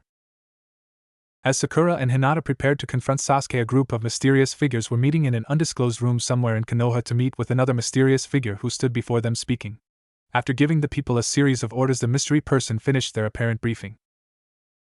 You know your objective, you know your target, you know what to do if any obstacles show up. Get to work, and do not disappoint me, the figure said to the group of shadowy figures who nodded in understanding before vanishing. These people, even as they headed towards their objective, were unaware of the chain events they would help spark. Prison Wing, Konoha Hospital. In a secluded and heavily guarded room, complete with metal bars on the window, another patient was waking up. As he did, he noticed one thing above all else: being awake was painful. Damn, it still hurts to stay awake even after 3 days. Maybe Shikamaru is onto something after all with his desire to always sleep. I'll give the dope credit, he's a worthy rival for me, somehow, he told himself, opening his eyes and seeing gray painted walls everywhere and a small barred window on one of them providing some light but not real view outside. Taking my 2 best attacks would have killed even a normal Uchiha, but he still stood and defeated me. I actually kind of hope he's still alive. It'd be a shame to lose such a worthy challenge now. The patient was none other than Uchiha Sasuke, who was currently recovering from his injuries after Naruto defeated the last Uchiha and stopped him from defecting to Orochimaru.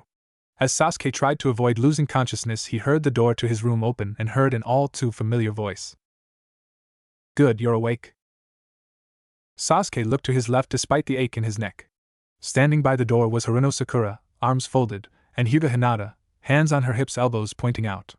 Sakura looked like she was genuinely disappointed in Sasuke, a rather strange look for her, and Hinata looked offended and not even trying to hide it. What do you want? Sasuke asked, his tone naturally apathetic. For starters, you locked away for a long time after I destroyed your chakra system, so you can never be a ninja again, Hinata hissed. Sasuke blinked in surprise at this, since even the relative socially challenged Uchiha knew enough about the Hyuga heiress to know that she was as meek as a mouse by reputation. While Sasuke wasn't as concerned with Hinata attacking him, Sakura thought very differently. Hinata, don't do something that will get you in trouble, Sakura warned. The white-eyed girl nodded, and the pinkette looked to the last Uchiha. Sasuke-kun, we have to make this visit short, so I'm just going to ask a single question. Is that okay? He nodded. Did you really try to kill Naruto when you saw him? Sasuke did not answer right away, but when he did, there was no hesitation. Yes, I did. How could you? What were you thinking? Sakura asked. Sakura, you said you would only ask a single question. That means no follow-ups. Sasuke reminded her. Then I'll ask a couple for her. Hinata cut in. What were you thinking, Uchiha? You've never been deprived anything in this village. What made you decide all of a sudden this place wasn't good enough for you anymore? How could you be so selfish as to leave? For that matter, why did you want to kill Naruto-kun? What did he ever do to you? Her questions caught Sasuke off guard, and if he was being honest, they made him feel like Are you sure you want the answer to that? You're not going to like it. I probably won't, but I'm asking for the truth, not happiness. Hinata stated. Sasuke looked at the ceiling. You can't understand, no one can. My brother killed my entire clan. I need to kill him, no matter what. I need to do whatever it takes to get strong enough to do that.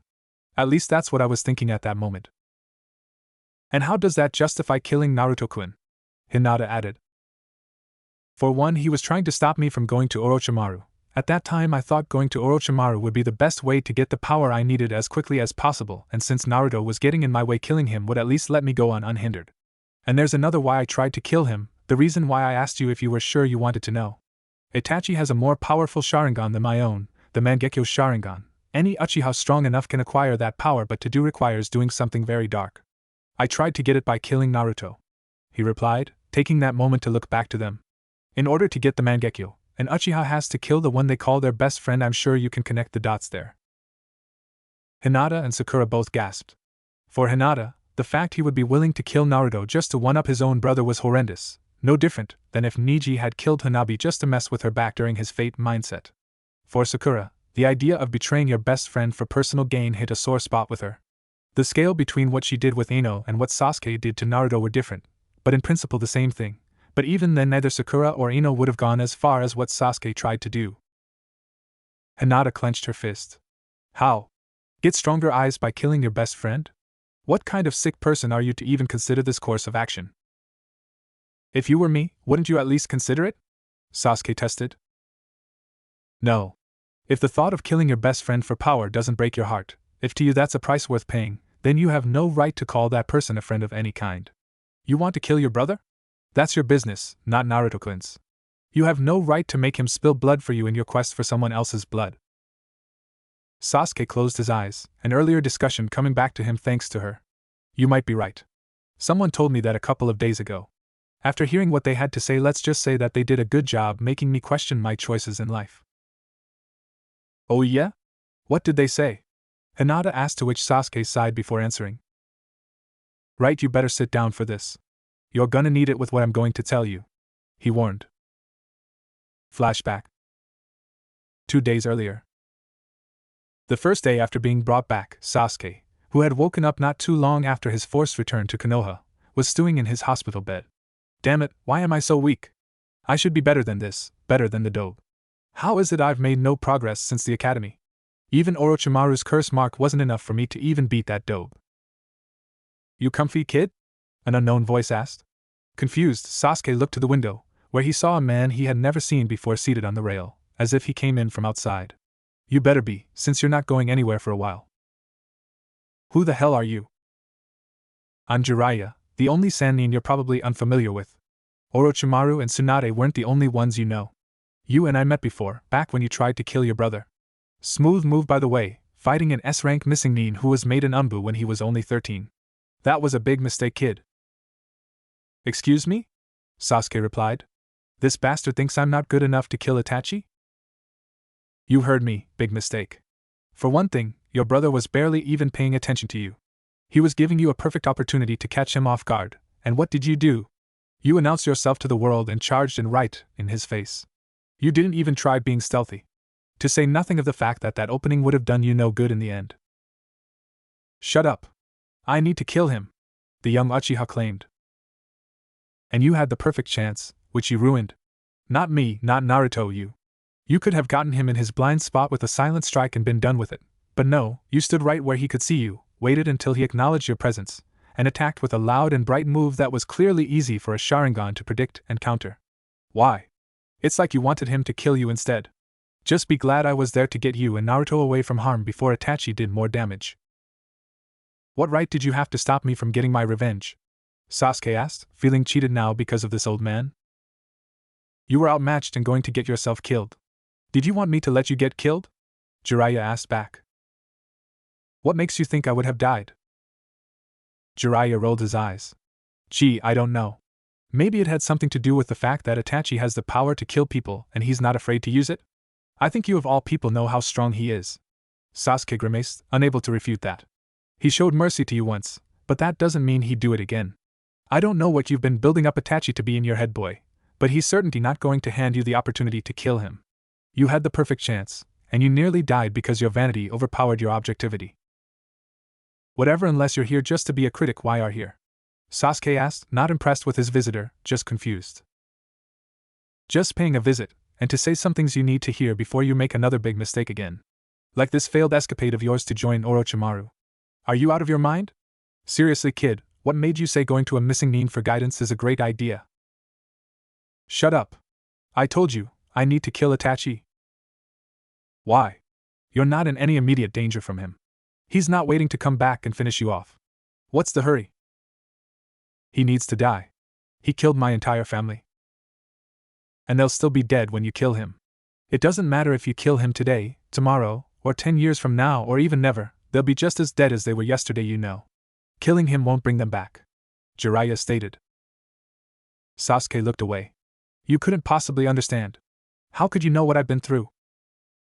I don't, but that's besides the point. If you listen to others, someone might be able to understand. The only reason no one understands you is because you won't let anyone else try, kid. You might be surprised, but you're not the only orphan in the world. For crying out loud, Naruto alone should have clued you into that. Sasuke huffed, but it sounded hollow. So what? The dobe couldn't possibly relate to me. He never had a family to begin with. Sasuke barely finished that sentence when he sensed a rise in Jiraiya's chakra as the Sannin clenched his fist. This took Sasuke by surprise. Why did this guy take so much apparent offense to what he just said?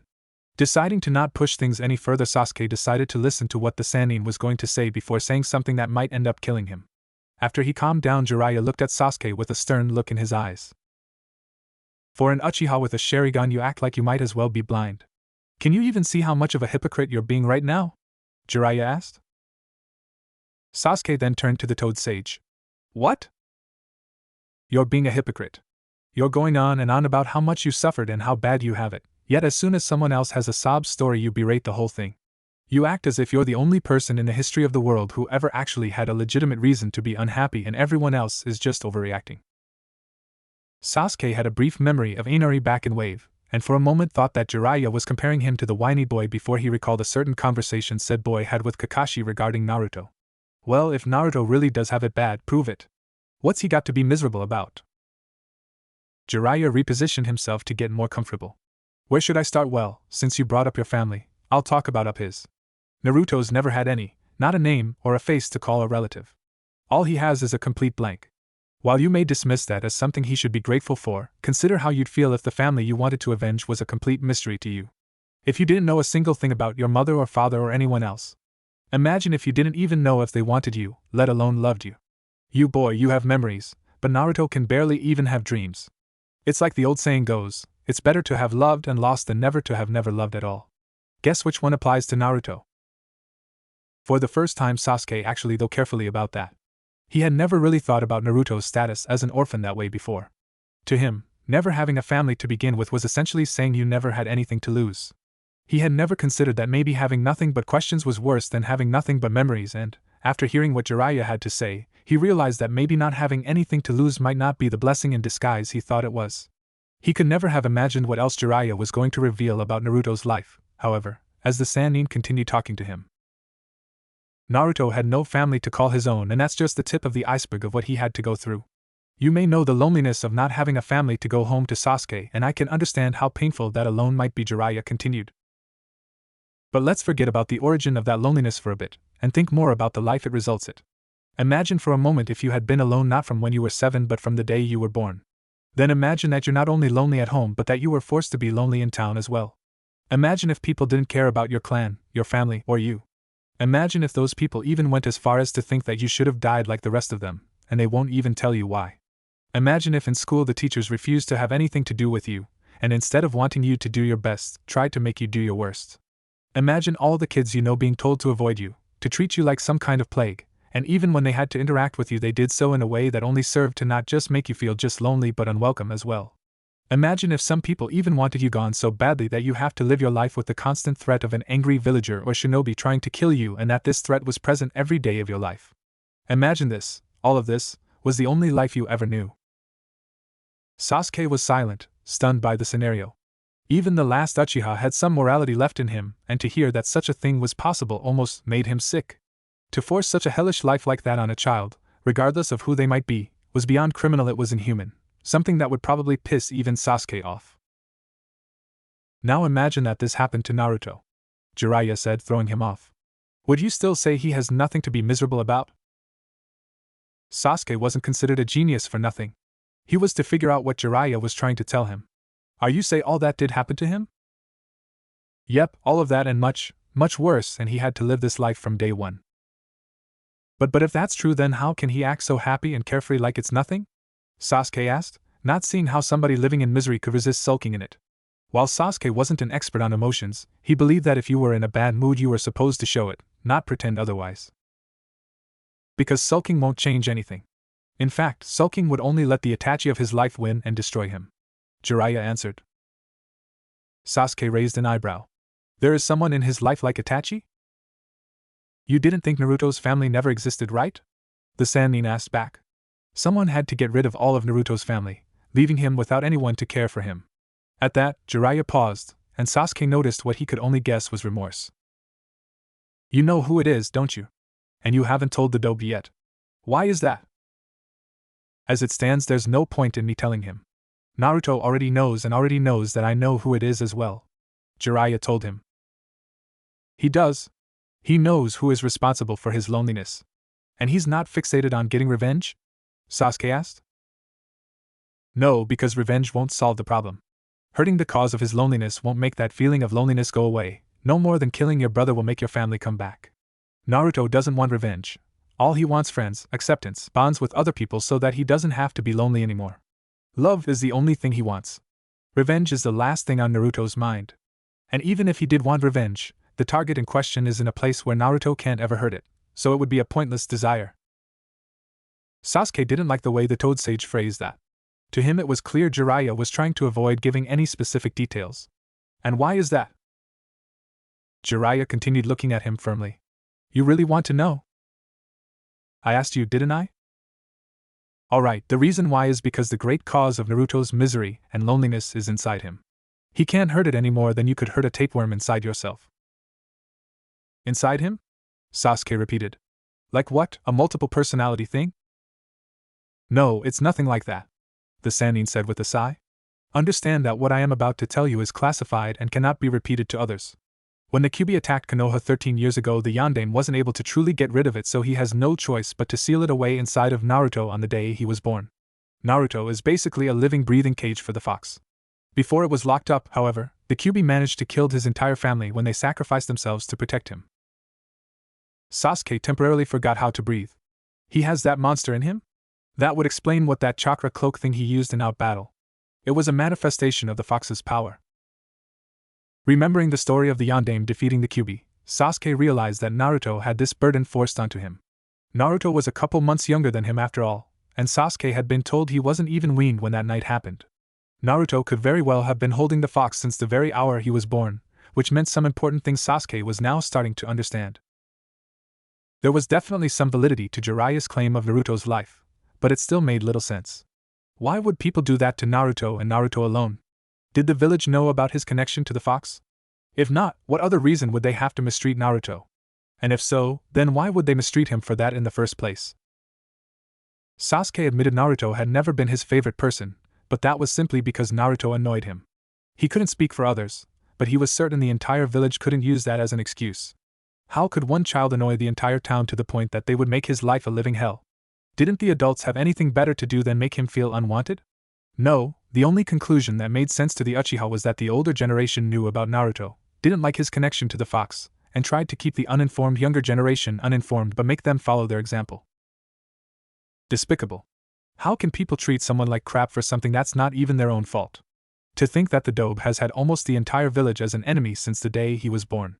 And he had to fight to ensure his spirit remained unbroken after 13 years of social neglect and the obvious occasion act of violence. He's definitely stronger than I gave him credit for. I thought I had it rough, but compared to the Dobe I actually got off lucky by comparison. I called Naruto naive when I left Konoha, but I guess I was the one who was blind to the truth. It changes a lot, knowing this. Doesn't it, kid? Jiraiya asked.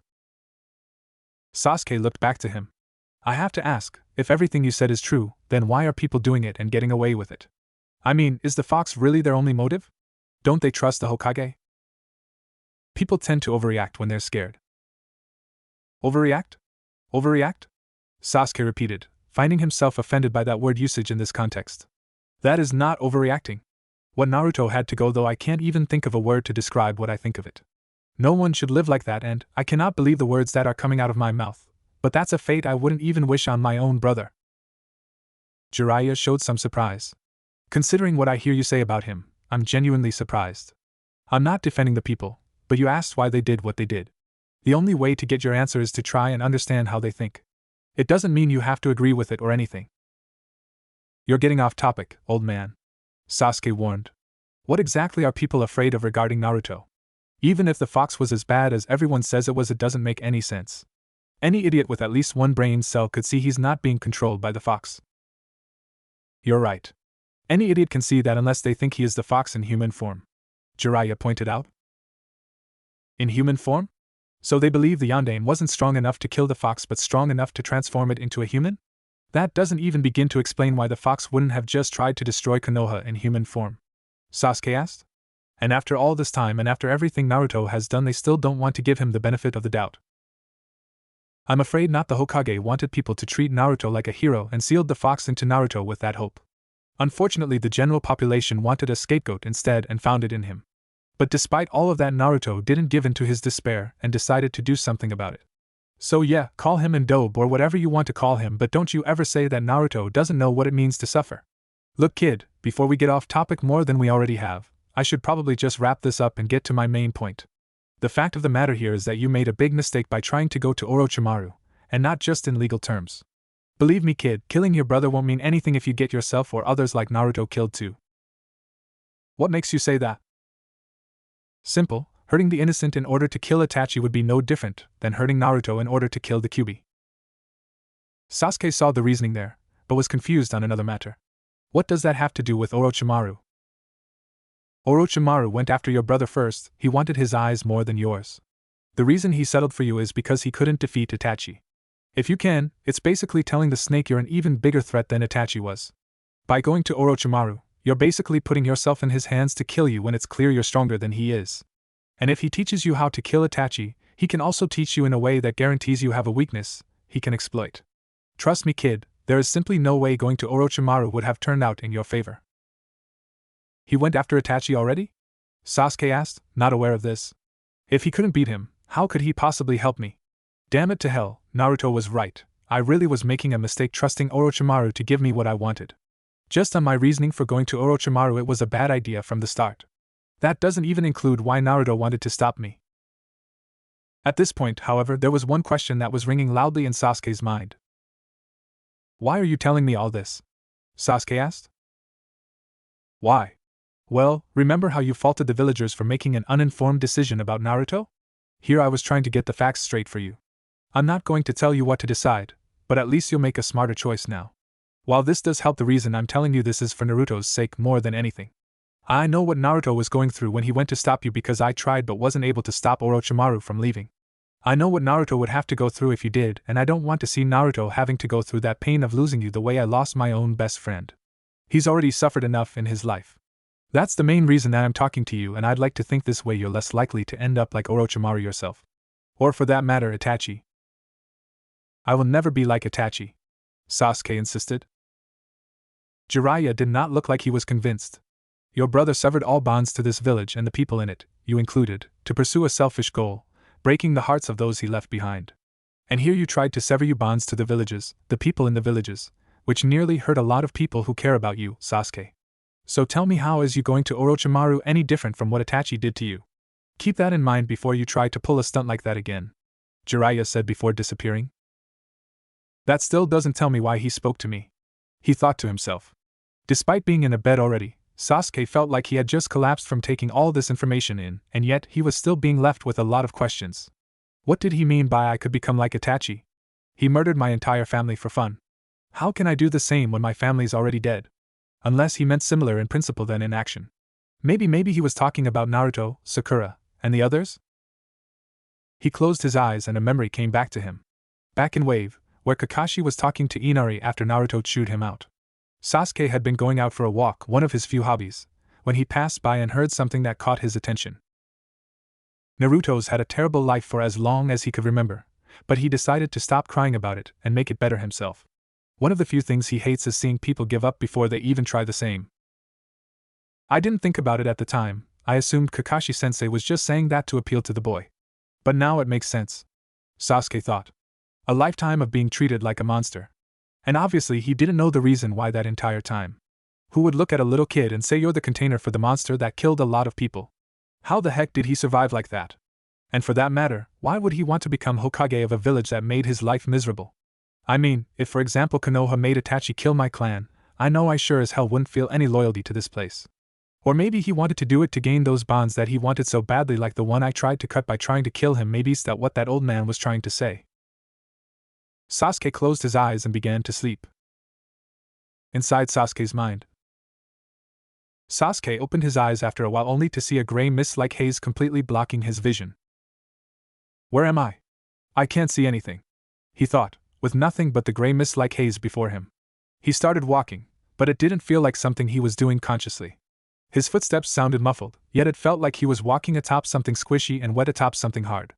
All of a sudden his right arm moved against his wishes and acted like it was batting something away. But the sounds of screams were heard. What's going on? He asked. At that the haze began to lift. He saw he was in his childhood home, back when his family was alive. And in front of him were two dead bodies, looking just like the corpses of Uchiha Fugaku and Mikoto. What? No, not again, he thought, kneeling down on the blood-covered floor. When he got a closer look, he gasped. It wasn't his parents that were dead, it was Naruto and Sakura. Killed by an obvious and fatal sword wound. In shock, Sasuke jerked up and saw a mirror that hadn't been there before.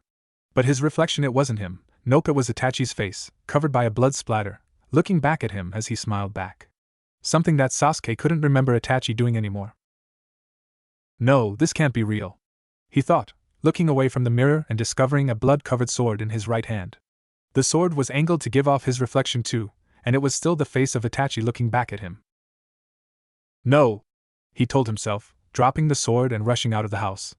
I am not like Itachi, he yelled as he got out of the house, only to see the horrifying sight of numerous bodies in the street, all looking like Naruto and Sakura. Nuh. End flashback. When finally I woke up and realized that it was a bad dream, and after thinking about what the meaning behind that dream, I finally understood what Naruto and that old man Jiraiya were trying to tell me. Sasuke took a drink of water, tired for speaking so much. Told you you'd want to sit down. Sakura and Hinata were indeed sitting down, since Sasuke spared no details, especially the one about Naruto being a Jinchuriki. Hinata looked upset, but not as much as she had before, and Sakura looked downright mortified. That can't be true. I mean, it's got to be a lie. Why would he lie about that, Sakura? Sasuke asked. Hinata closed her eyes. It's not a lie. So you knew? Sasuke asked. I can see chakra. I've always been able to see Naruto-kun had a type not normal for a human. It was easy to figure out the cause when I learned more about him. But if you knew, what about Niji? Sakura asked. I don't know, I never asked, and for the majority of my life I never had a reason to ask. There was a time he wanted to kill me, remember? I wasn't about to give him a reason to hate Naruto-kun too. Sakura looked at the floor for a moment. Mom, Dad, is this why you told me to avoid him? You think Naruto is some kind of monster? What made her stomach churn was the fact that she had never asked for a reason to their claim. As a child, she had just assumed if her parents said it then it had to be true. They told her it was better for her to avoid him and not make friends, And she did it without question, even going as far as becoming close to an enemy even when her parents didn't tell her to. Naruto, I'm so sorry. So now what, Uchiha-san? Hinata asked. Does this change anything for you? Does Naruto-kun's life actually have value to you now? You say that like it never did, Sasuke accused. Did it? Hinata pressed. You admitted you were willing to kill him to get some kind of upgrade for you eyes. Just be glad you didn't, or else I'd personally make you blind. There's no need, Sasuke said before showing his newly gained Mangekyo Sharingan, which looked an awful lot like a diagram of a red atom surrounded by the black of his pupil. Somehow, I got it without killing him. How? Hinata asked. Did you kill someone else here? No. To be honest, I don't know how I got it. I didn't even know I got it at all until a guard came in and pointed it out. Maybe that dream had something to do about it. Maybe killing your best friend doesn't require such a literal act, but the strong enough belief that you succeeded in doing it. Or maybe the guilt or grief you felt caused you to awaken it, Sakura suggested. Sasuke shrugged and sighed for a moment. Maybe you're right. Though now I'm not too proud of what I tried to do to get it. I screwed up big time. There's no denying that. Well, at least you're admitting it, Hinata said. But this doesn't mean you're back on my good side. Naruto-kun nearly died because of you. An apology won't be enough for me. Why should I apologize to you? This doesn't apply to you in any way. Sasuke-san, Naruto-kun is more than just your teammate. He is my heart. I can't live without him any more than you can live with only half your body. Killing him is personal to him. Even if Naruto-kun can forgive you with just an I'm sorry, I won't. How can you hold a grudge when he doesn't? Sasuke asked. You must not understand women that well, Sasuke-kun, Sakura said, agreeing with Hinata in principle. And I probably never will. Deal with it. Well, understand this, Sasuke-san, threaten Naruto-kun again and I'll make you regret it, Hinata warned. After all, you just admitted that you felt weak. I admit nothing. Besides, with my current condition, what do you have to be afraid of?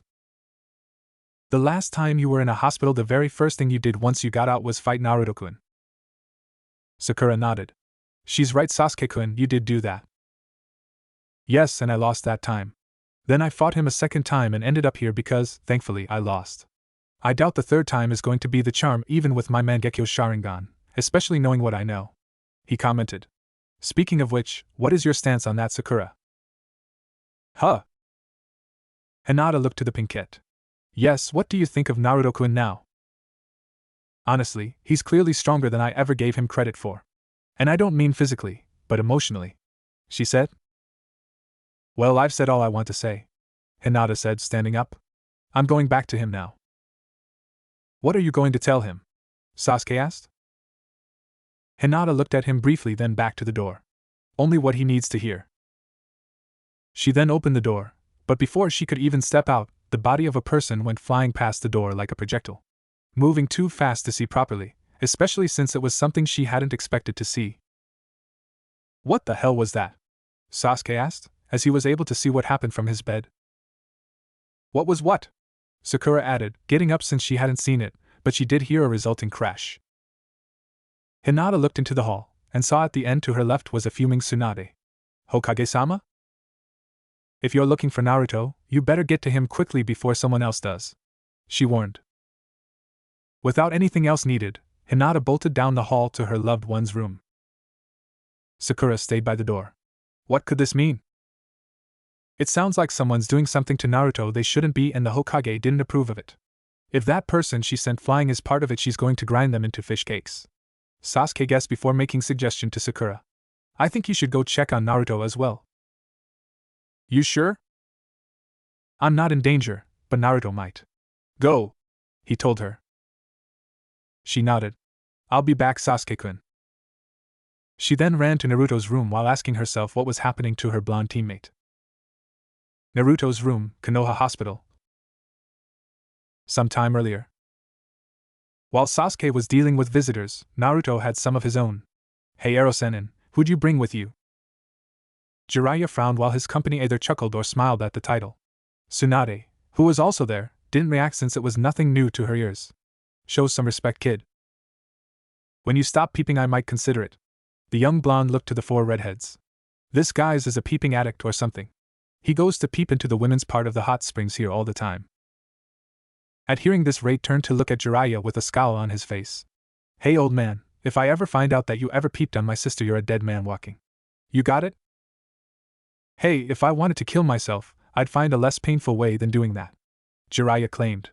One guy tried it and got caught and ended in a coma for several months because of it. That woman's temper would have been more lethal than Tsunade's was that one time she caught me. I never even considered doing research if she was around. Wait, the one time I caught you? Tsunade asked with a hiss. You mean there were times you peeped and I didn't catch you? To be fair, Hokage-dano, if you didn't catch him, that's your own fault, Kikyo stated. As Tsunade glared at Kikyo because of that jab, Ray noticed that Naruto kept staring at him. Hey kid, something wrong? Ray asked. You look familiar, have I seen you before? Naruto asked to the man closest to Jiraiya. Yeah, you have. You've forgotten me already, kid? You know what, never mind. The name's Ray, memorize it this time. Naruto, we're here to tell you something critical, but rest assured no decision will be made for you, Tsunade told the young blonde reassuringly. These 4 people here, this is going to be hard to explain, but they're distant relatives of yours. Needless to say, Naruto was surprised. Relatives? Naruto asked. But how is that possible? The way everyone describes me, you'd swear I just popped out of the ground like a plant instead of having parents. You're not a mushroom, kid, you're a human being. And that means someone has to be related to you, Jun said. Then where have you been all this time? Naruto asked. Let us introduce ourselves first, Naruto.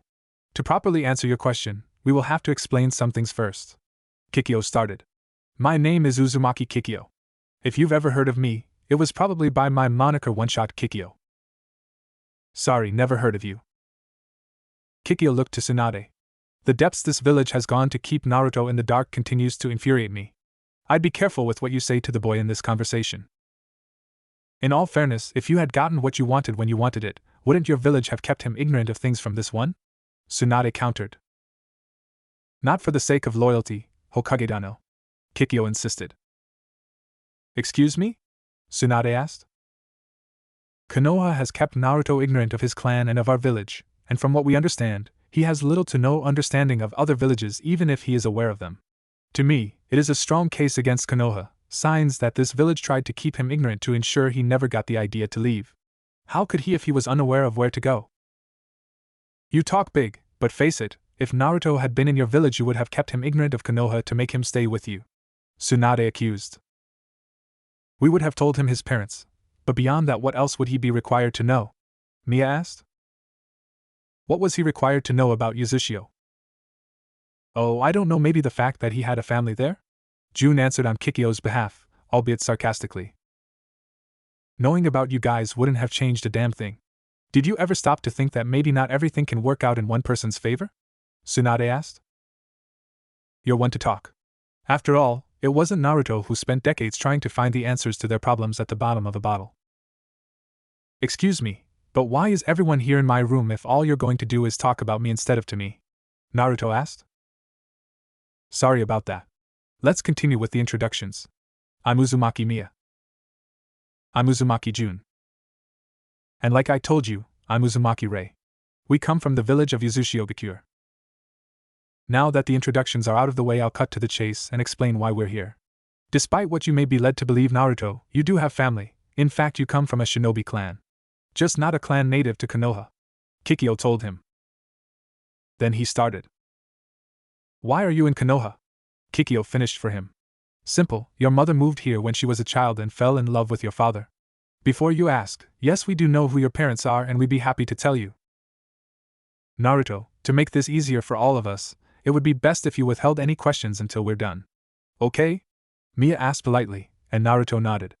Thank you. Naruto, let me tell you the story from the beginning, Kikyo said, then cleared her throat. There's a hidden village you're unaware of, which is Yuzushiogakure, the village hidden in the whirlpool. It was founded right after Konoha was, by our clan, the Uzumaki. Our village was powerful, but at some point our enemies banded together to destroy us. They almost succeeded. Keyword being almost. We went into hiding to let the danger pass. When it did, we focused on rebuilding our village in secret, while also trying to locate any of our clansmen who had remained scattered throughout the world after they failed to return. Eventually we learned about you and wanted to take you with us, but the Sandaime Hokage insisted letting you stay here was the best way to honor your parents' wishes. We decided to let you stay, but we warned him we'd come back in time and see how you were doing. The way we see it, Konoha has been holding you back and is not the best environment for you, so we'd like you to come with us. Naruto's eyes widened. You intend to take me away from my home and friends? Tsunade smiled. Looks like we have our answer. Don't get your hopes up, he's jumping to conclusions. Kikyo told her, then addressed the whiskered blonde once more. Naruto, refrain from deciding anything until we have nothing more to tell you. You want to take me from my friends? That's all I need to hear to say no, and that's that, he declared firmly. Even if we can tell you who your parents are? Naruto looked at her. You mean you won't tell me unless I agree to go with you? Now that's just low, Tsunade complained. Again, you are jumping to conclusions. Naruto, I'd be happy to tell you who they are whether or not you decide to come with us. All I ask is you at least hear why coming with us to Uzushio would be a good idea. No more, my mind is already made up. Naruto leaned back and crossed his arms. Just say what you want to say, but my mind is already made up. He's like his mother, too stubborn for his own good, Ray thought. Naruto, while I would be happy to take you back to Uzushio with us, it would be counterproductive to force you. So allow me to tell you why coming with us would be beneficial to you. Kikyo started. Uzushio is a village that was made for the Uzumaki. We have means to specifically bring out your potential. Konoha is better at helping clan ninja or those born to advantages, yet they've denied that to you even though you deserve it more. Uzushio will deny you nothing, within reason of course. This isn't to say we're bribing you, Mia added in. But think about it, Konoha hasn't exactly tried to let you become all you can be. How many fighting styles do you know? How many jutsu do you know that you didn't have to pry out of someone's hands just to learn about, let alone do? You may want what's best for this village, but is the feeling mutual? There are some people who care for me, he stated. And how many of them have taught you to become a better ninja? How many of them didn't have to be asked to teach you something? Mia added. Kakashi-sensei, Naruto answered. Kid, Kakashi knew who your father was. He was actually really close to him, Ray pointed out, getting a shocked look from the whiskered blonde. You'd think he'd make it a point to watch over you since he liked your father so much, but tell me, did you even know who Kakashi was until he was assigned to be your sensei? Oh, by the way, he wasn't put in charge of your team to help you, but to help your Uchiha teammate. And what exactly has he taught you since becoming your sensei? Does that sound like someone who cares about you? Well, if you knew about my parents, what about you? He was at least there for me, Naruto claimed. Yeah, after you became good enough to be a genin. Where was he when you were younger and alone? Jun asked. Where were you when I was younger and alone? Naruto asked, making Tsunade smile and how he was turning their argument against them. He's right. You can't throw the first stone here. Tsunade couldn't resist getting in. Neither can Konoha, Kikyo stated. Naruto, as we told you, we had to hide to protect ourselves. We did come for you, but we were asked to honor the Yandaime's sacrifice for Konoha by letting you stay and get stronger. Now, if Konoha was honoring his sacrifice, wouldn't they be helping you get stronger? I have gotten stronger, he insisted. And how much of that can you credit to Konoha rather than yourself? Kikyo asked. You learned the shadow clones despite one teacher giving you the opportunity, not because of it. Your senseis all seem to prioritize chakra control lessons but never anything to do with it. After all, tree walking, water walking, and summoning were of little direct use to you in the Chunin exams, yet that's all you were taught, were you not? It helped me during the invasion, he pointed out. That is true, but the invasion was not something Konoha was preparing you for. They should have prepared you for the Chunin exams, and yet you knew nothing but tree walking and shadow clones. Naruto, do you intend to go the rest of your career doing nothing but outnumbering the enemy and beating them senseless? Being a ninja is not about doing the same jutsu over and over again. Do it too much, and someone will figure out a way around it.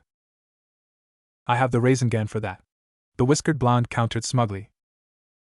Ah yes, an incomplete close-range jutsu that requires a lot of time for you to build and the luxury of a clone to create in your particular case, Kikyo said, unimpressed. How would you use that against a long-range fighter like me? I'd run up to you and he started, but then Kikyo took out her bow and pointed it at him. Hey! Put that away! You're in a hospital! Tsunade yelled. Kikyo put her bow back behind her. Relax, Hakugo Dano, it was just to get a point across. Did you really believe that I would attempt to shoot him? She looked to Naruto. Before you could have even finished that sentence, I would have shot you at least 20 times with my arrows and killed you. With a clone right next to you, you would have a difficult time dodging. And with your hands full making a Rasengan, you would be unable to create a defense. With your limited arsenal, you'd stand no chance against me. And don't kid yourself into thinking just because your young adults will show you mercy. They will not. They will kill you, and they will not be afraid or ashamed to be unfair about it. This is what being a ninja is all about, kid. Your mother and father knew that all too well. Ray mentioned. While we're at it, can I tell him now, Kikyo? She nodded. Yes. He deserves to know. Now hold on. Jiraiya stepped in. Are you saying he doesn't deserve to know? June asked. Not at all, but maybe the timing isn't right. Jiraiya told them. How is him knowing now a bad thing? His life is already in danger even if their enemies don't know who he is, so your claim of safety is moot. Kikyo proclaimed, then looked to Naruto. Naruto, your father is Namake's Minato, and your mother was Uzumaki Kushina. You are the son of the Yondaime Hokage and princess of Uzushio. Naruto was wide-eyed and silent, with everyone waiting to see his reaction. Tsunade and Jiraiya were now very concerned, since it was entirely possible that he would lose all trust in them and via association Konoha for keeping this from him. Hey, I was going to tell him. Ray complained, only to get no response or apology. That's impossible. Surely someone would have told me that if it was true. Naruto said, his expression still shocked. It's true, kid. Ray said, then looked at Jiraiya. Go on, tell him. Be honest for once, Godfather. Jiraiya almost stumbled over with that last word. How did you know? You're not the only one good at gathering information, old man. Wait, you two knew? Naruto asked Jiraiya and Tsunade. I didn't until Jiraiya told me, Tsunade said, hoping to retain some credibility to the whiskered blonde. If he lost all trust in her, he might seriously consider leaving Konoha. But you did know, Naruto said. Both of you knew. And you never told me. He was frowning and starting to cry. And what was that Godfather remark about? Oh, you don't know? Ray asked rhetorically. Ero-sen here is your godfather, meaning your parents asked him to raise you if for some reason they couldn't. Naruto looked at Jiraiya and Jiraiya looked back, the older male looking like he didn't know if he should be remorseful or make an explanation, while the younger male looked like he didn't know whether to demand an explanation or curse him. It was probably the tensest moment of Jiraiya's life. Naruto, Jiraiya started. Naruto just looked away. Everyone, please get out. I need some time to myself. He sounded more crushed than anything, but there was a hint of suppressed anger to his tone. Kikyo nodded. Perhaps that is best. It is unreasonable to present you with so much knowledge and expect you to make an appropriate decision right away. I will only add that Uzushio has much to offer you and we do not intend to withhold anything without at least telling you why first, rather than simply not tell you that it's happening in the first place. You are a part of our clan, after all. Naruto, I need to run a checkup on you, so I'll say. Tsunade told him. We don't have to talk, but I will answer what I can. In that case, June, stay and do not leave until she does. Kikyo ordered and June nodded. Hold on there. Tsunade started. My apologies, Hokage-dano, but I'm afraid that you have no authority over us on the matter, and you cannot make us leave except by force, and you and I both know how that would end. I realize that you do at least have Naruto's best interests in mind, but I simply can't take the chance of you potentially poisoning his mind with lies about our offer. June will only be sure you don't lie to him.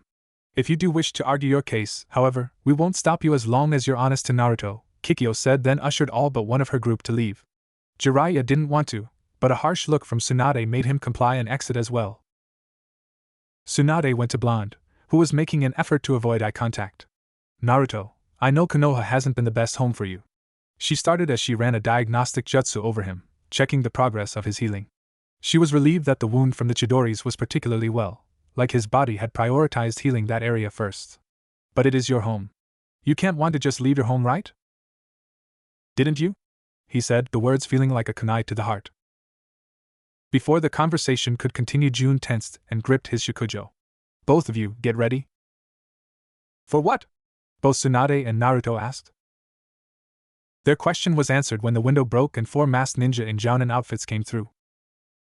We will not allow him to leave Konoha. Hand him over now, one of the ninja ordered. Tsunade bolted up and stood before Naruto protectively. I am dealing the issue here. Stand down and leave this room or you'll be considered traitors to Konoha. The intruders were in no mood to talk. 3 of them drew out ninjatos while the 4th took out shackles with Juinjutsu inscribed on them. Their intention was clear and both the Uzumaki and the 2 Sannin didn't need an explanation as to what those intentions were. They planned to make Naruto's choice for him and take him somewhere to ensure that he stayed whether he wanted to or not. And they were willing to kill anyone who dared to try and stop them, even the Hokage. Someone is going to pay for this act of treason. Tsunade mentally hissed as she entered her fighting stance. After I kill these backstabbers, of course. Jun held his shakujo like a bow staff, hitting the wall behind him once with it. All of a sudden the door burst open and in came Mia holding a sword, Kikyo sporting a bow, Rei with a metal chakram, and Jiraiya while unarmed was more than ready for trouble. The 2 sides stood off like a classic Mexican standoff, with Naruto in the middle. Your orders, Kikyo-sama? Mia asked. Kill them all and let Konoha sort them out. I second that said I'm the one in charge of this village, Kikyo-dano. If anyone should be giving out orders it's going to be me. Tsunade said before she made the first move by hitting the ninja with the shackles hard enough to send them crashing through the wall. There's more of them in the hallways. Jiraiya, help the envoy and protect Naruto. I'll deal with these damn traitors myself, she said before going through the hole she just made to finish the job. As Jiraiya readied himself for a fight, a part of him almost felt sorry for the traitors coming down the hallways almost. The Uzumaki, they didn't even feel an almost in that regard. Nice to be out of here, isn't it? Chuji asked as he got into the hall along with the others who had been on the retrieval mission. Thanks to Tsuanda's help and very well detailed medical records from the Akimichi clan, he and the others were back to normal now. Except for Shikamaru, mainly because his broken finger wasn't as much a priority as the wounds of the rest of the team, but he'd be fine in a couple of days. Niji did some stretches, his body feeling stiff. We should be grateful we have the best medic in the known world here in our village. Without her, we might be in critical condition for the next week or so. Yeah, we should be sure to thank Naruto again for bringing the Hokage here. Kiba commented, remembering Hinata telling him the only reason Tsunade came back to Konoha was because Naruto got through to her, even though she wasn't entirely sure of the details. You know, did we ever thank him for that when he actually did it? I can't speak for the rest of you, but I don't recall ever thanking him, Niji admitted, feeling a bit bothered now. The others thought about it, and realized they too had failed to express gratitude to the blonde. It saddened them, their comrade had delivered taught him the very thing that had saved their lives, and yet they, along with possibly the rest of the village, hadn't even thanked him for it. And if it weren't for a single idle comment, they likely never would have thought about it. Where is he anyway? Isn't he being released too? Chuji asked, looking around and not seeing the whiskered blonde. He should, he heals better than the rest of us, Shikamaru noted. He was probably released first. No, because then he'd be checking up on us now, Kiba theorized. Unless he's getting ramen, Chuji suggested. Kiba nodded. Yeah, dude loves ramen more than life itself. We should check his room first, Niji suggested. Shikamaru sighed. It's on the next floor up. Niji frowned. Your foot isn't broken, is it? Then you can't complain. Watch me, Shikamaru remarked, but nonetheless followed the Hyuga branch member to the stairs up. As soon as they got to the next floor, but before any of the boys got off the steps themselves, they saw Hinata dart past them, followed by Sakura. The Pinkette, however, saw them, whereas Hinata didn't, thus she stopped. Can you fight? She asked. What? Kiba asked. Can you fight? Sakura pressed, getting impatient. We're not supposed to, but I suppose if we have to, Chuji started. Then be ready for it, Sakura warned, then went back after Hinata. Shikamaru groaned, then frowned at Niji.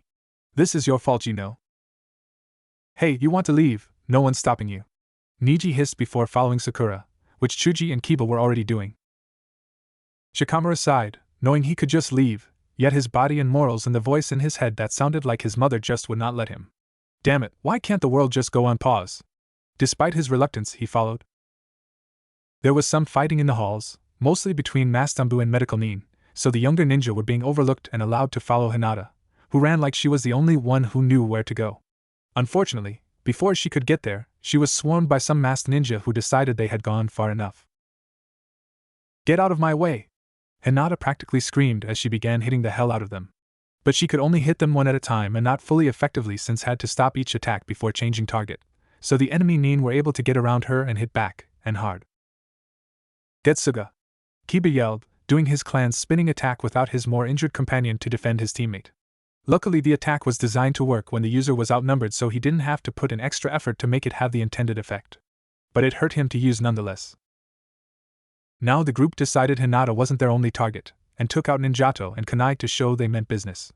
Fortunately, the younger nin weren't intimidated by opponents that carried weapons, it kind of came with the job. Human boulder, Chuji said, getting in front of the rest and blimping up into a giant meatball, making him hard to hurt with most weapons.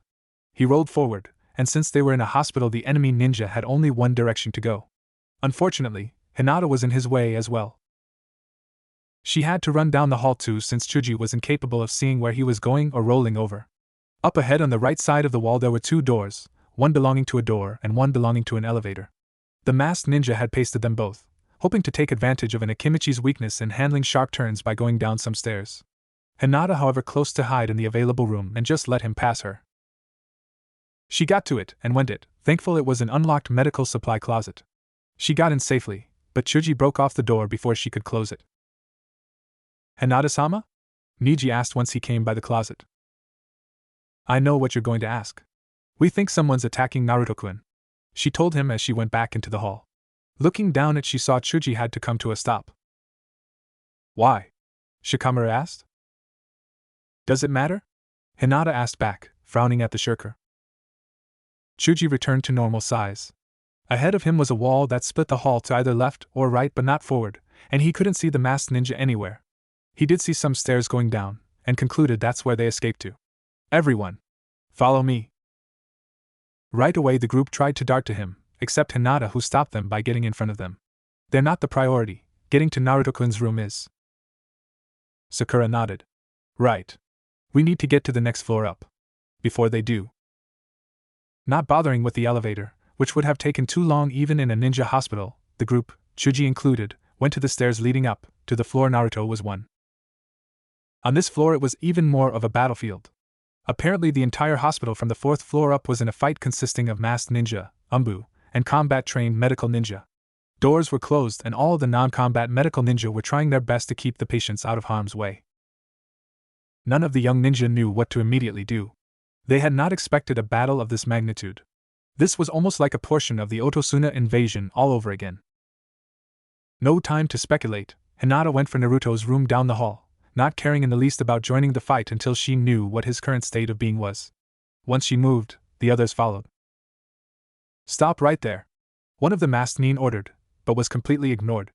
Occupied with a fight against an umbu, all they could do was throw some kunai, which all missed and hit the wall instead. This didn't even faze the rookies, who continued following Hinata.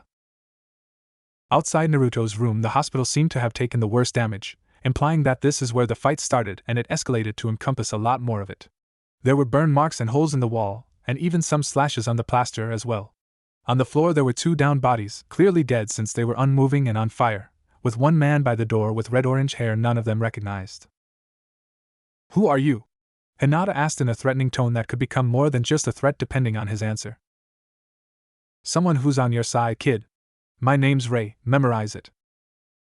Why should I believe you? She hissed. If you're a good ninja you shouldn't, Rei replied. Where's Naruto then, if you're on our side? Sakura asked. Rei pointed behind himself with his thumb. He's right in there, he said as he turned around to see Naruto for himself before he paused mid-sentence. To the genin's surprise, Rei's hands were suddenly enveloped by small fiery tornadoes. Since they couldn't see, Hinata and Niji activated their Byakugans, and saw what he saw. Someone in a mask came in through the window. Naruto was already out of his bed, but it looked like the wires on him had only recently been disconnected, and judging by his chakra network, he wasn't at his normal health standards just quite. Close, but maybe about 90% there. But regardless, he was clearly ready to fight. Without a word, both young Hyuga rushed into the room, almost pushing past Rei to do so. Hinata? Niji? What are you guys still doing here? Naruto told them. The hospital is a war zone, Naruto. Did you expect us to leave in the middle of this fight and leave you alone? Niji asked. No, and I'm glad you didn't. I was just surprised that you guys were still here, that's all. The blonde replied. The masked nin had to pause for a moment, He looked like he was armed with some kind of fuinjutsu since he held a scroll in his hand but nothing else. He opened it quickly and placed it on the floor, a seal drawn across the paper. Despite how fast he might have been, Rei was faster and already armed with an attack, and blasted the masked nin with 2 flaming flurries. The attack must have been designed to burn rather than overpower, for it didn't push the masked nin back or show any signs that it had force behind it. Rather, it set the uniform and scroll ablaze, and unless they acted quickly, the person inside would burn with them. The threat no longer imposing, Hinata immediately went to Naruto, and couldn't resist hugging him to confirm he was safe. "Naruto-kun, are you okay?" "I'm fine, still in a lot of pain though," he said. "It feels like something is preventing my injuries from completely healing, but I don't know what it might be." Her Byakugan still active, Hinata looked but couldn't see the problem. "Naruto-kun, I wish I knew what was wrong, but I can't see anything I recognize as a problem. For now, I would try to avoid pushing yourself if you can help it." "But there's a fight going on," he objected. She nodded. "That's why we're here. Since you can't fight right now, we'll fight for you. You help us all the time, so please let us return the favor." At this point, Rei entered the conversation. "For now, stay here and fend off any newcomers," Rei ordered. "I'm going to go check on where that guy came from." Before any of the young Konohanins could say anything, Rei went out the window and was headed up to the roof of the hospital. On the wall, he could see a body sent flying off the roof and fall down to the street below, with a brief glow to one part of it and blood around the same area. "Kikyo's already up there. I'd better not show up unannounced or else I'll be the one with an arrow in my gut." Getting close to the top, but still over the edge, Rei saw some other masked nin trying to surround someone, and got an idea. "I gotta time this right." Once he felt a familiar chakra surge, he jumped and immediately moved to behind one of the enemies. This was a good idea, since almost right away the enemy became his human shield, taking roughly 20 chakra arrows for him, then fell over. "I'm glad Kikyo values accuracy over raw power, or else those would have skewered me too," he thought, then made his fire chakrams, hoping Kikyo wasn't shooting her targets before determining who they were first. In the heat of battle, Uzumaki did sometimes have an attack first, ask questions later mentality. Kikyo shot another enemy, then turned to Rei, the familiar sight of his fire jutsu staying her hand, but she kept her bow ready. "I come in peace," he said, just to ensure she didn't shoot him. She then fired an arrow that passed his head but pierced the skull of the masked nin behind him. "I'd prefer it if you came to fight," she stated. Rei nodded, then spun in place for a moment, then suddenly his fire chakrams were released. Once freed, the rings of fire spun around him like a horizontal vortex, the circumference expanding quickly with him as the epicenter. The chakrams themselves were mowing down all the enemies that were left on the rooftop and didn't flee, while Rei cancelled the jutsu before Kikyo was at risk from it. "Where is Naruto?" Kikyo asked now that she had a chance. "Right where we left him. But we should get him somewhere secure." "You know the layout of Konoha the best of us all, where do you recommend?" Kikyo asked. "I had hoped we could go to the old Uzumaki embassy, but it's been torn down and repurposed as a shopping center expansion in our public absence. Plus, whoever's behind this attack would expect us to go there anyway. We can't go to the Suna embassy without causing a lot of legal backlash, but I do know a place virtually barren that no one can complain about us being therein." "Then just say it," Kikyo insisted, not wanting a discussion. "Better yet, I'll take Naruto and his friends there, then come get you and the others," Rei said before jumping back over the ledge of the building. "Good," Kikyo said, then readied her bow again for any new threats, as she shot a couple of masked men. Part of Rei's sentence suddenly registered in her mind. "Wait, his friends too?" Hospital, Naruto's room. Meanwhile, while Rei had been out, another masked ninja took the opportunity to sneak in. When they did, all of Naruto's friends were there in the room, keeping him from going right to his target. The ones closest to Naruto were Hinata and Shikamaru. "What do you want with Naruto?" Sakura asked, holding a taijutsu stance as best she could, knowing if push came to shove she'd be outmatched, but she was never one to go down without a fight. "What I want is none of your concern, little girl. Now there are 2 ways this can end," the masked ninja said, his voice monotone but stern, like he was either giving an order or paraphrasing an objective. "You either hand me the Jinchuriki, or die before he does. I have no problem killing all of you, so if you want to live, give up the boy now." "What did you just call Naruto-kun?" Hinata asked, familiar with the terminology this man had used, even though the others weren't. If he goes into detail here, there's no telling how they will react. Oh great, I shouldn't have called attention to it and given him a reason to go into detail. Smart thinking, Hinata. she berated herself. Thankfully, the masked nin seemed to have no interest in answering her, much to her relief. At that moment, however, Naruto suddenly grimaced and hissed in pain, clutching his side like something inside him was being hurt. A little bit of blood started dripping out of the corners of his mouth, and some sweat formed on his forehead. Sensing an opportunity, the masked nin rushed to Naruto, moving too quickly to be blocked by the other genin.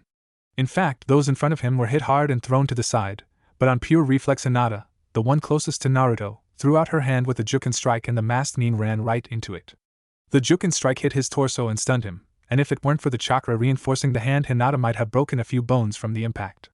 Unfortunately, her attack didn't really stop him. Instead, the enemy lashed out and backhand slapped her in the face, trying to knock her down. She fell, but she countered with an uppercut kick to his jaw as she fell. The enemy was momentarily dazed, but otherwise in no way unable to continue his objective. "You'll never get what you want from me," Naruto said angrily yet quiet, struggling to ignore his internal agony, which was beginning to pass. "I don't want anything, I have no wants or needs. I am merely the one ensuring the wants and needs of my superior are fulfilled," the masked nin said, taking out chakra suppressors. There was a glow behind him, and before Naruto knew it, this masked man jerked as if hit, then his body just split in half, cut diagonally from the right shoulder to the left hip, with the wounds looking burned. "What the heck?" "Man, leave for 1 minute and look what happens," Ray says, standing by the window. His right index finger was pointed up but twirling with a small disc of fire only a tiny bit bigger than a shuriken rotating above it. "I think it's time we get you somewhere less violent, kid." Rather than respond to Ray, Naruto knelt down to check on Hinata, who was already sitting up, as were the others knocked down. "Hinata-chan? Are you alright?" "I'll be fine, I've been hit with worse," she said, rubbing her sore hand, then saw the dead body. "Who did that?" "That would be yours truly, girl," Ray said with a smile. "With something I'm sure you'd appreciate, the Hinata Jutsu." "Hinata Jutsu?" the entire room repeated. "Yeah, but it's written as fire knife instead of place in the sun. Here, watch it." He twirled his finger faster, and the fire disc got brighter, then pointed forward and stopped moving his finger. The fire disc immediately morphed into a gigantic whip of flames that sliced through the wall of the hospital like a large sword. It even left the same kind of damage, like a sword made of fire had cut through the wall. "Neat," Naruto said. At the same time, the fire weapon retracted back into a disc and Ray twirled his finger, as if the motion helped suppress it. At that moment, the hospital was filled with the sound of a loud scream. "Did anyone else hear a scream?" Sakura asked. Ray shrugged. "Maybe there was someone else trying to sneak in from outside. It's not our problem. Naruto, since these guys are after you, we need to take you somewhere they can't find you. That way your wounds can finish healing, and we can draw out the ringleader. Let's get going." Naruto frowned. "I'm not going anywhere with a complete stranger." "Then take your friends along.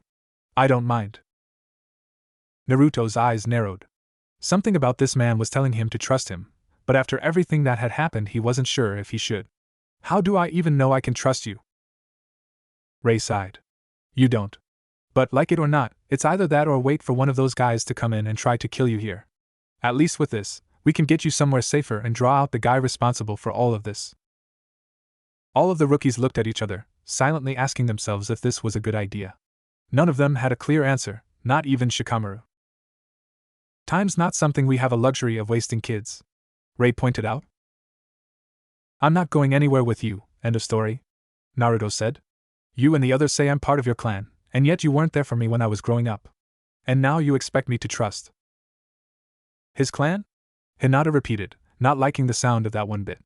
The look she gave the fire-using Uzumaki was one no one had ever seen Hinata give. It was one that could be best described as "you're dead to me." The other genin reacted a bit differently, however, as they were surprised by what they just heard as Ray tried to talk his way out of this. "Naruto, we told you why that was the case. I never agreed to it, and I'm really sorry that I didn't come to see you sooner, but what's done is done.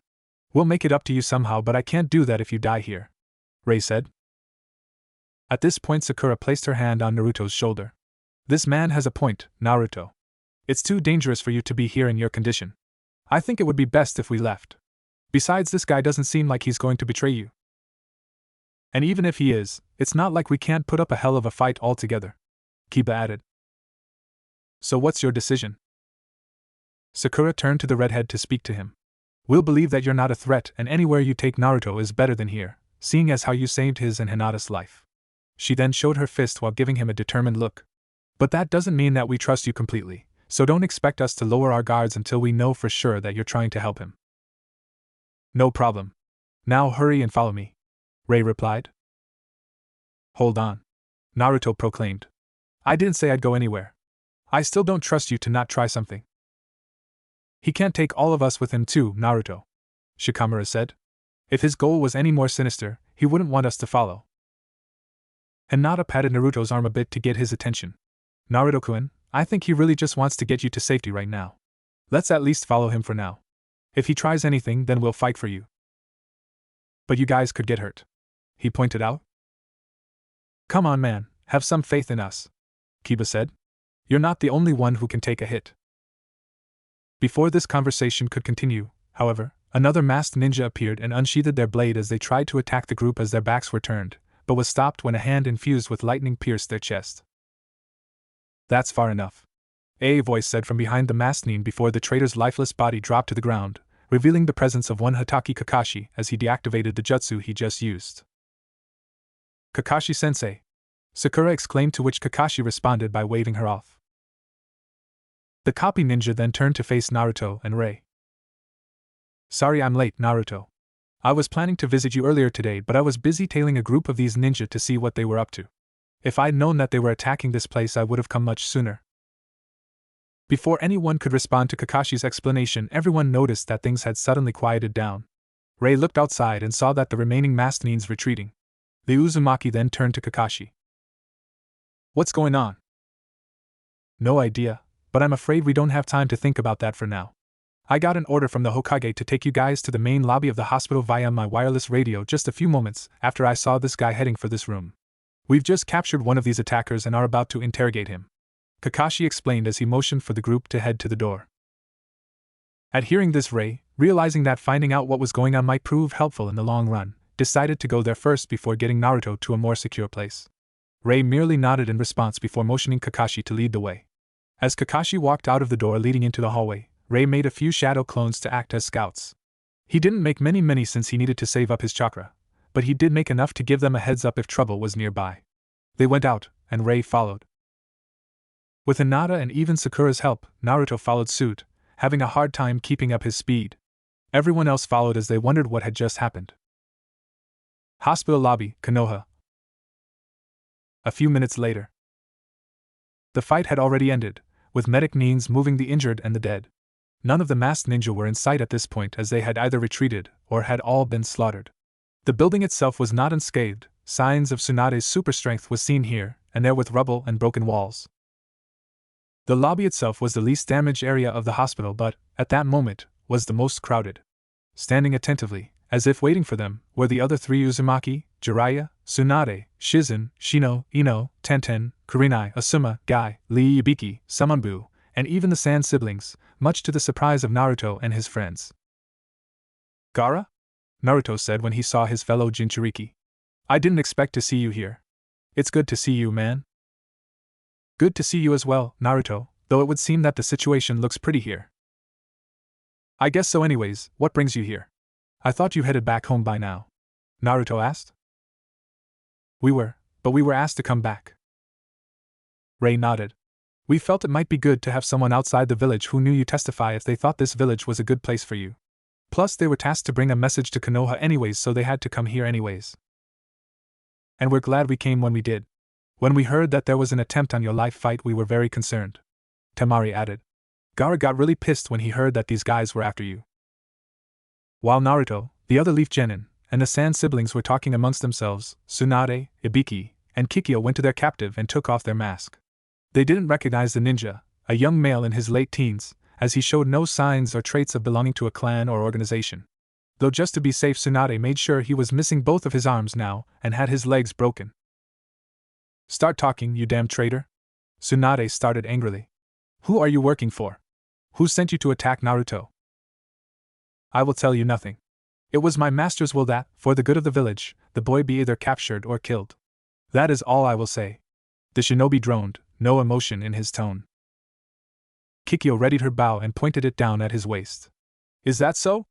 Okay then. Which one do you prefer? Left or right? Left or right what? The captive asked. Kikyo answered his question when she released the arrow and it impaled one of his two front parts, making him yell in pain rather loudly. Then she formed another arrow and then slightly shifted her bow's position. I'm in no mood for your silence. Now start squealing. You can try all you want, but even if I wanted to I cannot tell you a thing. The captive replied, and even though he didn't sound afraid, there was some sweat starting to drop. You can't talk? Jiraiya repeated, like something there stood out to him. Open your mouth, he commanded. As if to refuse, the captive shook his head, tightening his lips. All right then, Jiraiya said before he grabbed the teen's cheeks, then forcing the mouth open, looking in. You better have a good reason for this, Jiraiya, Tsunade warned. Jiraiya looked closely and found what he was looking for. Then, using one hand to keep the teen's mouth open, Jiraiya reached into the teen's mouth and brought his tongue out for all to see. See for yourself. Kikyo narrowed her eyes when she saw what Jiraiya was showing them. A few injutsu on his tongue, clearly the work of someone who doesn't want his subordinates to speak against him. And unfortunately, it likely has a failsafe to ensure removing it kills him, to guarantee any information dies with him. Most likely, but suppressing it should be safe, Jiraiya suggested, readying such a seal.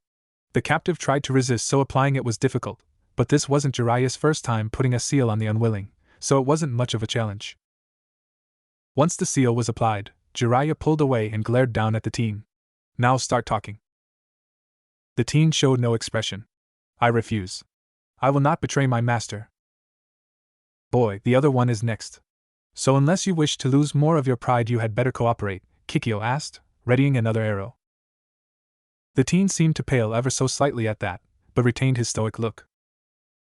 If I may, I think I know how to get this handled in a less violent way, Kakashi offered, kneeling down to the captive's eye level. And that would be? Ibiki asked, doubting even an ex-Anbu member could handle this better than him. The only reason he hadn't done much himself yet was because Tsunade wanted to be sure they couldn't get the boy to talk first, then he could try his luck. But he would give the Jounin a chance to prove himself. Kakashi pulled back his Hitaiite, revealing his Sharingan. The tomos began spinning rapidly, drawing the captive into a trance. You will tell us who ordered this. You will tell us what they want. Under the effects of the Jujutsu, combined with Jiraiya's suppression seal, there was nothing to prevent the captive from confessing. I obey the Hokage in theory only. I only follow Shimura Danzasama with complete obedience. His will is more than the law, it is far above the law. Kikyo's eyes narrowed. Shimura. I remember that name. Had to kill a few members of that clan in the past. Danzo hasn't been a ninja for a long time, Tsunade claimed. Nowadays he's mostly a political shark, likes to believe he's a big fish in a small pond. He once formed a separate department of Anbu called Root that were disbanded when Sarutobi-sensei had reason to believe Danzo was training them to be his personal lapdogs, but I guess the old warhawk decided to go underground with his plans. Though the captive heard them he couldn't reply, as Kakashi's genjutsu immediately forced him to answer the copy ninja's other question. Danzo-sama will not take the chance that the Jinchuriki might escape his grasp. He will not allow the Jinchuriki to even have the option of leaving Konoha. To ensure such an outcome, Uzumaki Naruto must remain here by force, and if the Hokage is willing to even consider letting the Jinchuriki leave, she must be removed from office by force. Ino came to Shikamaru. What does he keep calling Naruto? She whispered. I don't know, the lazy Chunin replied. Why would you obey a man? What makes you think he is above the Hokage? Kakashi added. He is the only one who has the right to be Hokage. Anyone else is just stealing what is rightfully his. I would never truly obey a pretender to the title of Hokage. The captive, clearly a member of the should-be-gone Root organization, declared. He's been made completely obedient to Danzo Hokage-sama, Ibiki said. I can tell from his tone and posture, he isn't just repeating what he's told even when he's under the control of the Sharingan. He honestly believes Danzo has to be Hokage, for the same reason fire has to be hot. That made Kakashi a bit uneasy, since it hinted at more sinister plans at play here. What will Danzo do if he can't get Naruto today? In the event of the failure of our mission, however it happens, Danzo-sama will have all ninja he's gathered rise up and revolt against the impostor Hokage before killing Uzumaki Naruto, but not before the Jinchuriki witnesses the deaths of those who support him, including, but not limited to, Hatake Kakashi, Hirono Sakura, Hyuga Hinata, Inazuka Kiba, Rock Lee, and even Uchiha Sasuke if it comes to it. And of course the Uzumaki envoy will be slain before Danzasama takes his rightful place as Konoha's only true Hokage. Everyone who heard this was either shocked or angry, and for some a mixture of both. Kakashi covered his Sharingan, both to avoid using the Mangekyo Sharingan, which he had yet to reveal to anyone, in anger and to conserve his chakra. Free from hypnosis, the root agent realized what had just happened. Naturally, he was less than pleased at this. You will regret what you made me say. Despite his training to have no emotions at all, he found himself feeling anger, and lacked the means to control it. With that he then turned to Tsunade. And you will regret falling for the tricks of the worthless demon brat, and the puppets of his accursed demon mother. All of a sudden, Ray darted to the root, and slugged him hard in the jaw. Hard enough to hear something crack. Ray! The other three Uzumaki said in surprise. Ray seemed to ignore them all. His fists were covered in fiery tornadoes, but the flames barely looked controlled. He grabbed the root nin and the flames spread all over his body, burning intensely and almost turned white in seconds. And then suddenly it stopped, the flames evaporated, leaving only steam and burns on the root nin. A close look showed that Ri's hands and sleeves were burned too, though not as much. Ray, stop! Kikyo ordered. The red-haired ninja ignored her still and clenched his burned fists, then proceeded to beat the living hell out of the armless captive. There was no taijutsu or form use, this was just a savage beating, plain and simple. The people in the room could only watch as if they can't believe it's happening. If this savage beating wasn't brutal enough, Ray then added in more flames. Arie!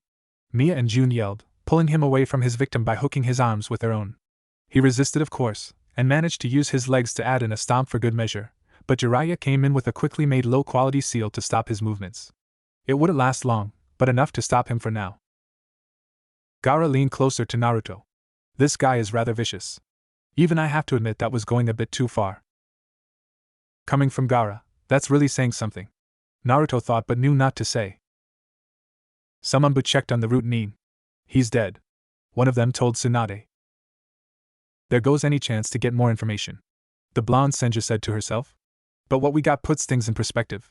She added, glancing at Naruto and the other Uzumaki. That what happens when you scumbags insult Kushina or her son in front of me. Remember that. Ray said when the blind rage left him, but not before spitting on the dead ninja's corpse. Kikyo was less than happy. Ray, what did I tell you about overdoing it? Sorry, Kikyo-sama, but can you blame me here? Note to self, don't provoke that guy. Kakashi told himself. Kikyo looked to Tsunade. The soldiers of this man have pulled back, but it's clear they'll be back again. Naruto must be taken somewhere safe. Tsunade nodded. Yes, and I think I know a place where Danza wouldn't think to look, while I have my soldiers search for him. Tsunade then ordered everyone out of the hospital as they proceeded to follow her. Before leaving, however, Ray pulled out a small bag filled with Ryo before turning to the person standing in the lobby. Sorry about the mess, Ray said before tossing the bag at the medic nin who caught the bag. Ray then left, being the last to see the charred, bloodied, and now crumbling corpse of the man he killed. He didn't even feel a shred of remorse. Undisclosed location, Konoha. Here we are, now we can talk as we need to, Kikyo said when everyone had gotten to where she and Tsunade wanted to go to get Naruto off the radar. Did we really have to come here? Jiraiya asked, not feeling comfortable where they currently were. This is one of the most private places in Konoha even without seals involved. The only way anyone would find us here is if we give ourselves away, Kikyo told him. There was indeed truth to her words. Their current location was not some hidden bunker or cellar or panic room of any kind. It was much simpler than that, simple enough to easily be overlooked by someone trying to find someone trying to hide. It was the Uchiha compound, a vastly deserted portion of Konoha that no one ever went to. The perfect place to hide because aside from Uchiha Sasuke no one was supposed to be there.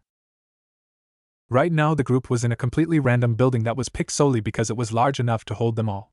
The group consisted of the Rookie 12, their senseis, Tsunade, Jiraiya, and the Sand siblings. Naruto, however, was separate from the group, placed in an interior room that was once a bedroom, with no way to get outside and away from the others. This was so he would have a chance to think for himself in private. What needs to be talked about? Sakura asked. We need to discuss moving Naruto to Yazushio, Kikyo started. We never decided that, Tsunade pointed out. Because we never got a chance to, Ray reminded her. Hinata stood up, looking infuriating. You're not taking Naruto-kun. Kikyo and the Uzumaki were incredibly unintimidated. Girl, he's not your property.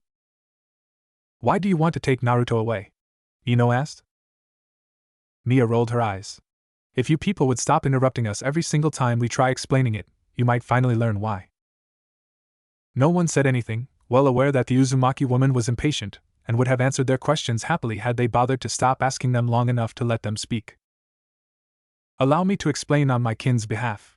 Kikyo started. For those of you unaware, we are of the Uzumaki clan, and yes, Naruto is in fact a member of us. We live in the village Uzushigakure, an old village that was strongly allied with Konoha in the past, but these days that alliance is strained to say the least. Naruto is the last of the branch of our clan that resided in Konoha, and Konoha, I think you can see for yourself how much your village values our clan. What do you mean? Chuji asked. Tell us one thing you know about the Uzumaki clan? Jun asked back. Any tiny thing that you learned about the Uzumaki? Not surprisingly, none of the younger generation in the room could say a thing.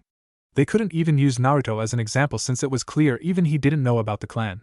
In fact, this was the first time they even heard of the Uzumaki clan and, given the circumstances, that was something that was very suspicious. It's okay if you can't, we don't blame you for not knowing, Mia said. Naruto himself didn't know either. The governing body of Konoha has over the years tried to make our clan completely unknown, for reasons we can guess at but not prove. Why would they hide that information? Tenten asked. As Mia just explained, we don't know for sure, and it's not worth speculating about right now. The only thing that matters right now is that Konoha, for whatever reason, hid the truth from Naruto and he has suffered for it. Naruto has gotten no knowledge of his clan up until now. No history to be proud of, no figures to be inspired by other than the Hokage, no training specifically tailored to his biological needs. Konoha has held him back. Kikyo said, then gave some harsh looks to Kakashi and Jiraiya. And his senseis have not done much to change that. What are you SA-? Kakashi started. You know full well what I am saying. Kikyo cut off. If you wish to explain your actions, then save it for when we're done talking. Until then, keep your mouth shut.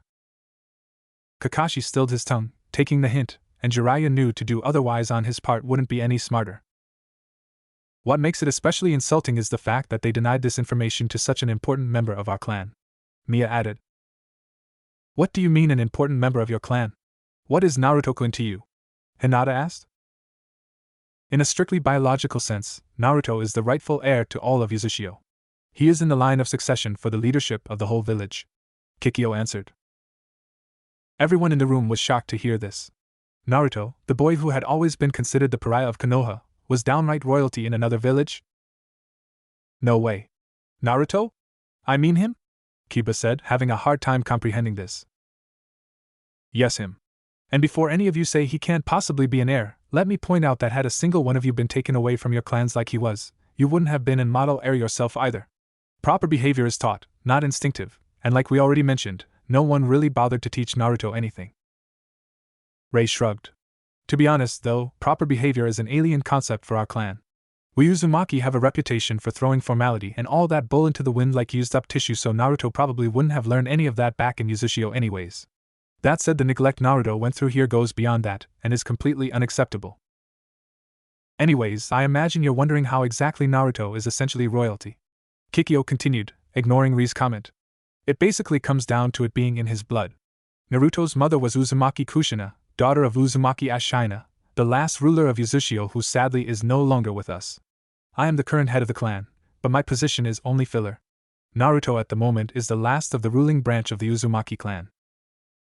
Ruling branch? You mean the Uzumaki are divided like the Hyuga? Niji asked, finding it troubling to believe Naruto was in a genetic sense in a clan that had something similar to the main house of the Hyuga. No, nothing like that. When we say branches, we mean that the clan is rather large and some of our clansmen are part of branches that specialize in some fields and professions. Beyond that, however, our clan isn't really divided, certainly not in the same way that clans like the Hyuga are, and we have close ties to the other branches. Naruto is a special case, however, as he is part of the branch that has always maintained order in the clan, essentially the leadership of the clan which, by extension, also makes him the leader of our village. The four of us are of the Guardian branch. Our job is to protect the clan from threats both internal and external. Think of us like a military police force and a royal guard all in one. Jun answered. While all the branches are close to each other, however, we've always been especially close to the leadership branch. In fact, Naruto's mother has always been like a sister to me before she moved to Konoha, and we stayed close even after that point. Ray added. In fact, had I not been forced to focus on rebuilding Uzushio all this time, I would have been his godfather. Jiraiya mentally winced, certain beyond all doubt that was a jibe at him, as Shikamaru began to speak. If what you say about Naruto is true, then why would someone from such an important part of the clan be living away from it? Shikamaru asked. Years ago, his mother was brought to Konoha to fulfill a necessary role for the village, and remained here with his father. But both are dead now, Mia answered. What role was that? And why was she the one who had to fulfill that? Ino asked. At this point June spoke. We'll get to what her role was soon enough. As for why she was chosen, Uzumaki Kushina possessed a special type of chakra our clan possesses. While we all have this chakra, she was a very special case. Roughly 1 out of 100 ever have the fortune to be born with what she had, but at the time only she had it. A special type of chakra? You mean she had a Kekkai Genkai? Asuma asked. His memories of Kushina when she was an active ninja always implicated she had something like a Kekkai Genkai, but she had never really told anyone about it, claiming she didn't know much on it either. Not exactly, Kikyo answered. Let me elaborate a bit more. We of the Uzumaki clan have a special trait, for lack of a better term, called longevity, and while it's not our only special trait or ability, it is one of the two we are most known for. The members of our clan have a very strong life force and vitality due to the large amount of physical energy we possess compared to other ninja, which grants us accelerated healing abilities, great stamina, and even extended lifespans for those who don't get killed in battle. These things don't become apparent until after an Uzumaki finishes puberty, when our body's aging process slows to the point where we age at a fraction of the speed yours do, which combined with our extended lifespans is where the trait gets its name. Naturally, this also means we have very large amounts of chakra compared to those outside of our clan. At this point Ray took over the explanation. But even when compared to the rest of our clan, Kushina's power was off the charts. Her own longevity and chakra was much greater and stronger than other Uzumaki. She was certainly one of the strongest members of our clan at the time, if not the strongest. You can see that with Naruto, as he managed to inherit Kushina's longevity, and in fact, his is even stronger than Kushina's on its own. No wonder Naruto always acts like he doesn't have an off switch, Temari thought to herself, recalling her brief encounters with Naruto during the Chunin exams and his fight with Gaara just as Ray interjected. The chakra that Kushina possessed was required for a vital job in Konoha, so she moved here. At the time this was acceptable, as Kushina wasn't the only heir to the clan at the time. Yet due to accumulated tragedy over the passing years, they died out from enemies trying to wipe them out. No offense, but if that's the case, it sounds like you guys suck at your own jobs then. Kiba mused. Kiba would come to regret saying that when all 4 Uzumaki glared at the Inuzuka, which, for some reason, scared the shit out of the young Inuzuka. Realizing that he was better off not throwing any more fuel into that fire, Kiba decided to keep his mouth shut. After calming down a bit, Kikyo decided to respond to Kiba's jab. I'm sure you've protected things in the past. Were you always successful? That not only struck a chord with Kiba, but with everyone in the room, with the exception of Gaara. Try as they might, each one of them at some point had failed to accomplish something that had mattered to them at the time. For some like Kakashi it was a grave matter, and for some like Shikamaru it was more a matter of I should have done more somehow, but it was undeniable, failure was something everyone had to experience. Only Gaara was immune to this, as so far he had rarely ever tried to protect anyone, and the few times he had yet to fail. The closest he ever came to failure was when Naruto had defeated him, but he considered that a blessing more than a problem. We have all tried to keep the leadership of the clan alive, and sometimes we succeeded and sometimes we failed. Many times we died for them and many times we died with them. And don't forget, the heirs themselves did not remain in utter safety while we fought for them, they're ninja too and fought with us. Sometimes, however, they forget who's supposed to be guarding who. It's so easy to see Naruto acting like that, Sakura thought. What exactly did his mother have to do here in Konoha? And while we're on the subject on his parents, who was his father? Gaara asked. Was he someone of the same branch? Not quite, Naruto's father wasn't even an Uzumaki, June answered. Then why is he called an Uzumaki? Temari asked. If you mean why he wasn't named after his father, then I would ask your Hokage here, she knows very well why, Kikyo said, giving Tsunade a pointed glare. I don't think this an important matter right now, nor is it the appropriate time to discuss this, Tsunade advised. And once again, you're trying to take the easy way out of this problem, Ray stated, shaking his head in frustration. Look, everything needs to be out in the open now, like it or not. So either you man up and say it, or we will. If you want to stop us, keep in mind we won't just stand here. Put on the spot, and knowing that taking the easy way out would undermine her position as Hokage at the moment, Tsunade chose to finally reveal the truth. Fine then. The role of Naruto's mother and the identity of his father are closely connected, so I'll explain them both together. And to truly understand it, I have to start from back to when Konoha's beginnings so you can really know how Naruto ties into it. She cleared her throat, as if to momentarily delay the next part. Most people think that Konoha was initially founded by just the Senju and Uchiha clans, with most of the other clans arriving shortly thereafter, but that's not exactly the case. The Uzumaki, who are blood related to the Senju and were close allies to them, were also heavily involved in the founding of Konoha. Most of the Uzumaki would go on to form their own village, Uzushio, mostly because of the tensions between the Senju and Uchiha, and, more importantly, their own rivalry with the Uchiha, which was actually even more intense than the one the Uchihas had with the Senju. Due to their ties with the Senju, however, a compromise was made to allow some of the Uzumaki to remain here to ensure relations between the Senju and Uchiha in the village didn't fall apart. Ultimately, the leader of the Uchiha at the time, Uchiha Madara, gave in to his paranoia about the Senju and Uzumaki trying to oppress him and sought to ensure he put them down before they could put him down. This led to the famous fight between him and the Shodai Hokage's Senju Hashirama at the infamous Valley of the End. What you don't know is that they both had a little help. Madara had the Kyuubi and Hashirama Jisen had my grandmother, Uzumaki Mito. That sure surprised everyone. No one knew that Tsunade was part Uzumaki, except for the Uzumaki themselves.